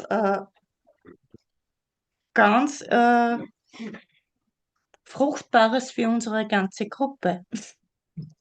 Und zwar kennengelernt habe ich ihn, er hat mir nur den Tipp gegeben, er hat ein Buch geschrieben. Und natürlich hat mir das wieder angeregt und ich war neugierig und habe das Buch bestellt und erst nach 2 Monaten habe ich dieses Buch erhalten. Und in diesem Buch hat Tiere selbst eine Lebensrückschau aufgeschrieben und was er alles erlebt hat. Also, das ist unglaublich. Also ich kann nur empfehlen, dieses Buch von ihm zu lesen. Erstens ist es ein Buch von wirklichen Begegnungen und Wahrnehmungen und nicht eine Sekundärliteratur, das nur über Rudolf Steiner geschrieben wird, was er gesagt hat, sondern da geht es wirklich um das Erleben und die vielen Abenteuer, was wir auch innerhalb von der Gruppe mit ihm erlebt haben. Es war wunderbar. Also ein toller Reiseführer und ja, wir sind mit 16 Personen einfach drauf losgefahren nach Frankreich und er hat uns auf den Spuren von den Templern und Jeanne d'Arc dieses Land näher gebracht und hat uns auch 2 Vorträge geschenkt und gegeben und ja, ich kann das nur weiterempfehlen.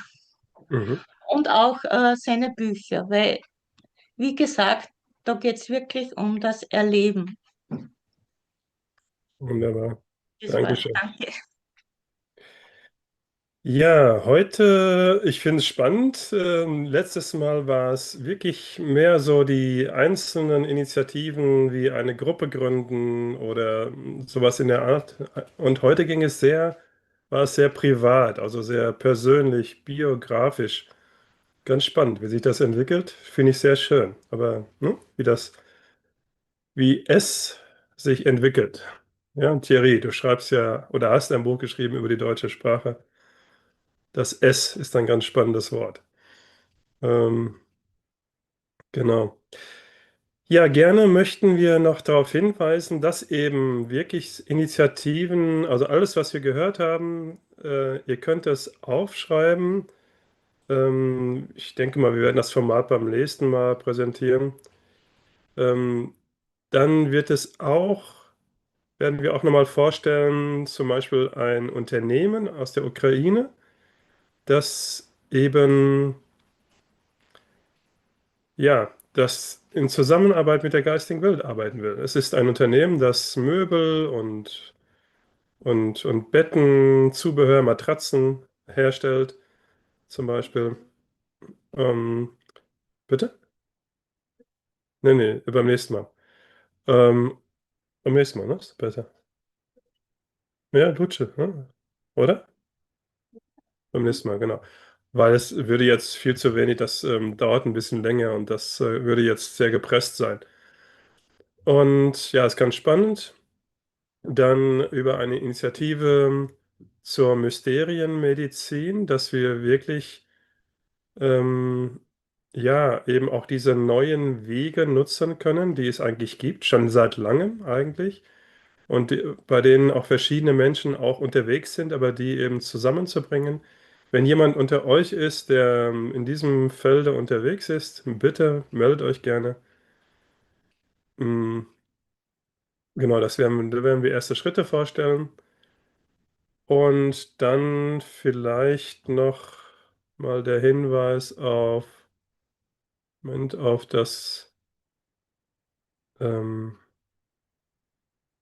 ja, könnt ihr das sehen? Wir haben ja heute viel über Shambhala gesprochen und wie man konkrete Schritte gehen kann. Und natürlich war die Zeit jetzt so, dass wir das sehr kompensieren mussten oder sehr kondensieren mussten. Und da findet ihr nochmal zum Nachlesen, welches Seminar wir da anbieten. Der Weg nach Shambhala heute, Schritte zum konkreten Erfahren der neuen Welt, Christus im Ätherischen. Das ist im idyllischen ehemaligen Klosterort Allerheiligen im Schwarzwald. Alles Weitere seht ihr dann, wenn ihr dann nochmal auf das Video klickt oder auf unsere Website geht. Das möchte ich noch dazu stellen. Weit, Ja, Entschuldigung, kannst du nochmal sagen über alle Heiligen? Ich habe nicht verstanden. Allerheiligen. Moment, Ja. dann mache ich das nochmal auf. Sekunde.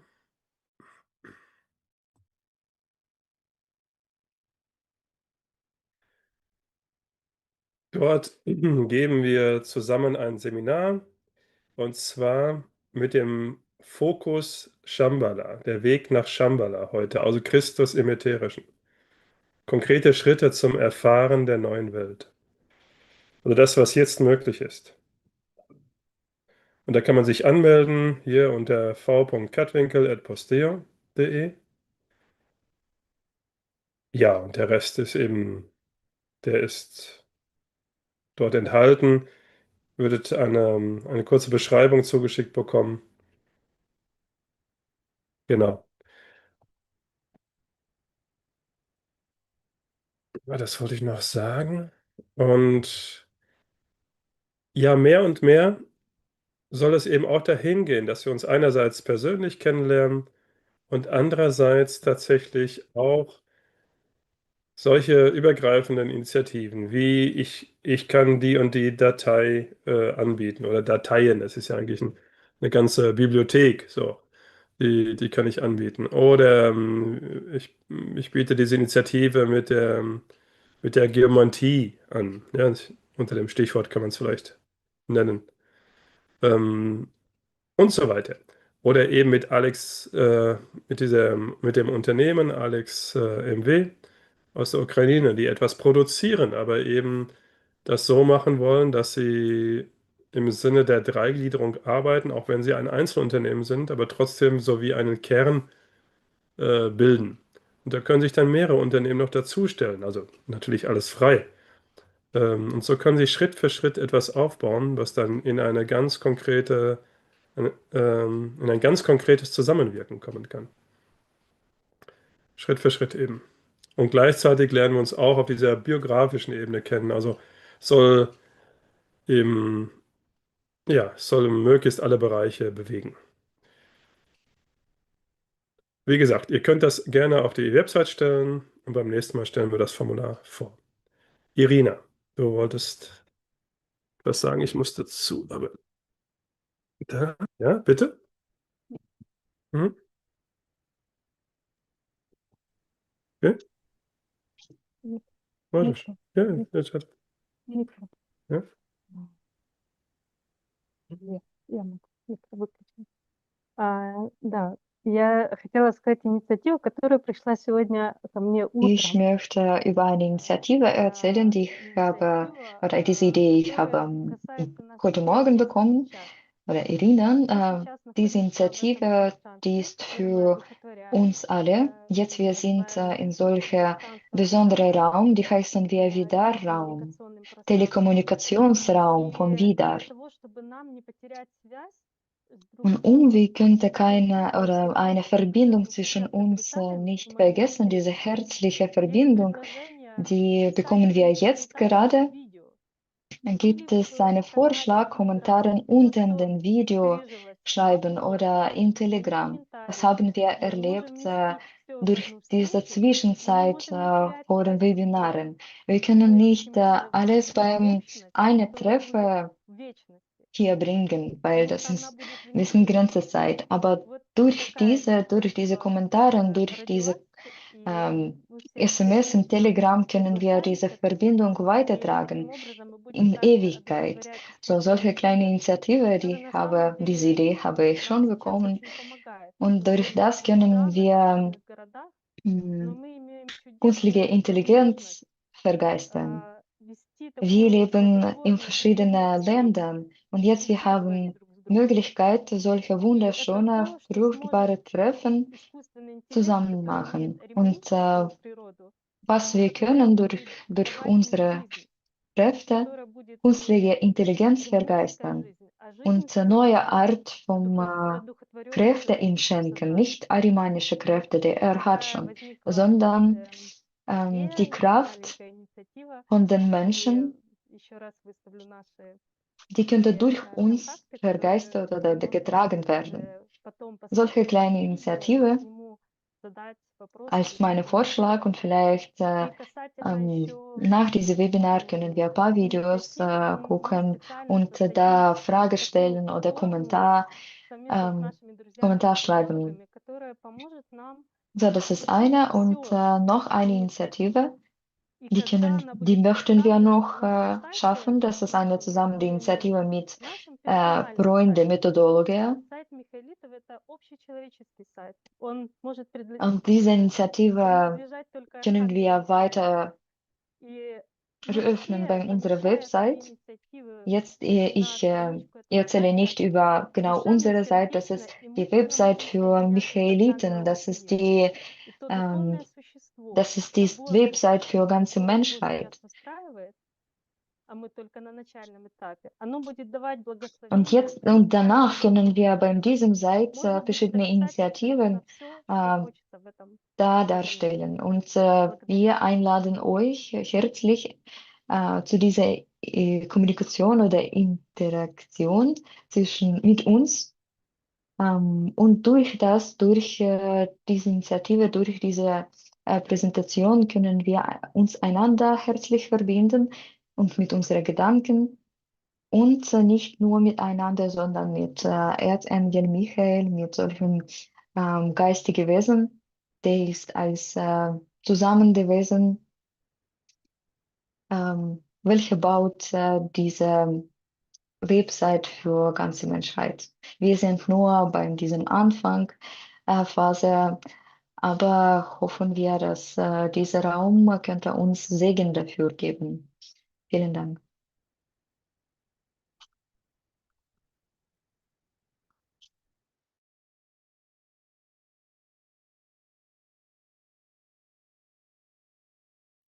Bitte ich zum Abschluss noch einmal Arkadi, alles, was wir gesagt haben, was gesprochen wurde, was empfunden wurde, in Musik auszudrücken, denn er kann das.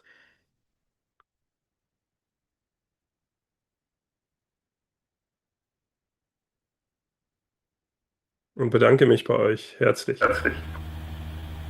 Und der Hinweis, wer spielt vielleicht noch der Hinweis auf das nächste Webinar, nur den Termin. Moment. Nächste Webinar findet statt. Was ist denn da? Am 7. März. Da geht es um das Tor der Elemente. Ja, darauf freue ich mich schon. Und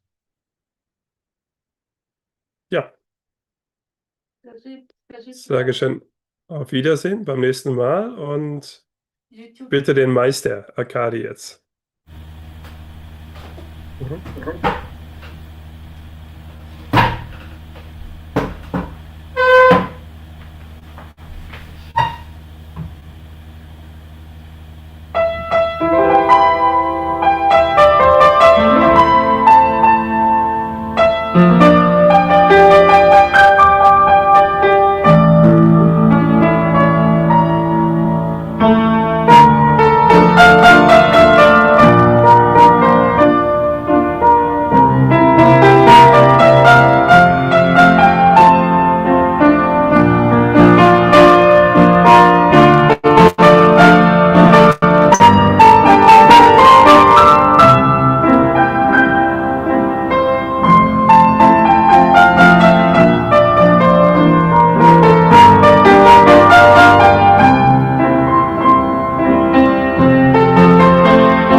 Ja, danke, lieber Shadi.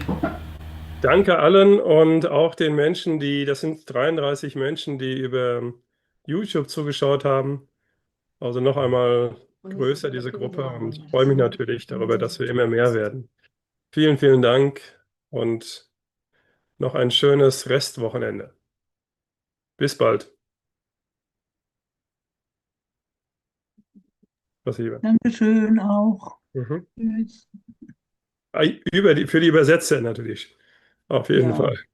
Eine tapfere Arbeit und wirklich eine sehr, sehr wichtige. Danke, danke, danke. Tschüss. Gute Nacht.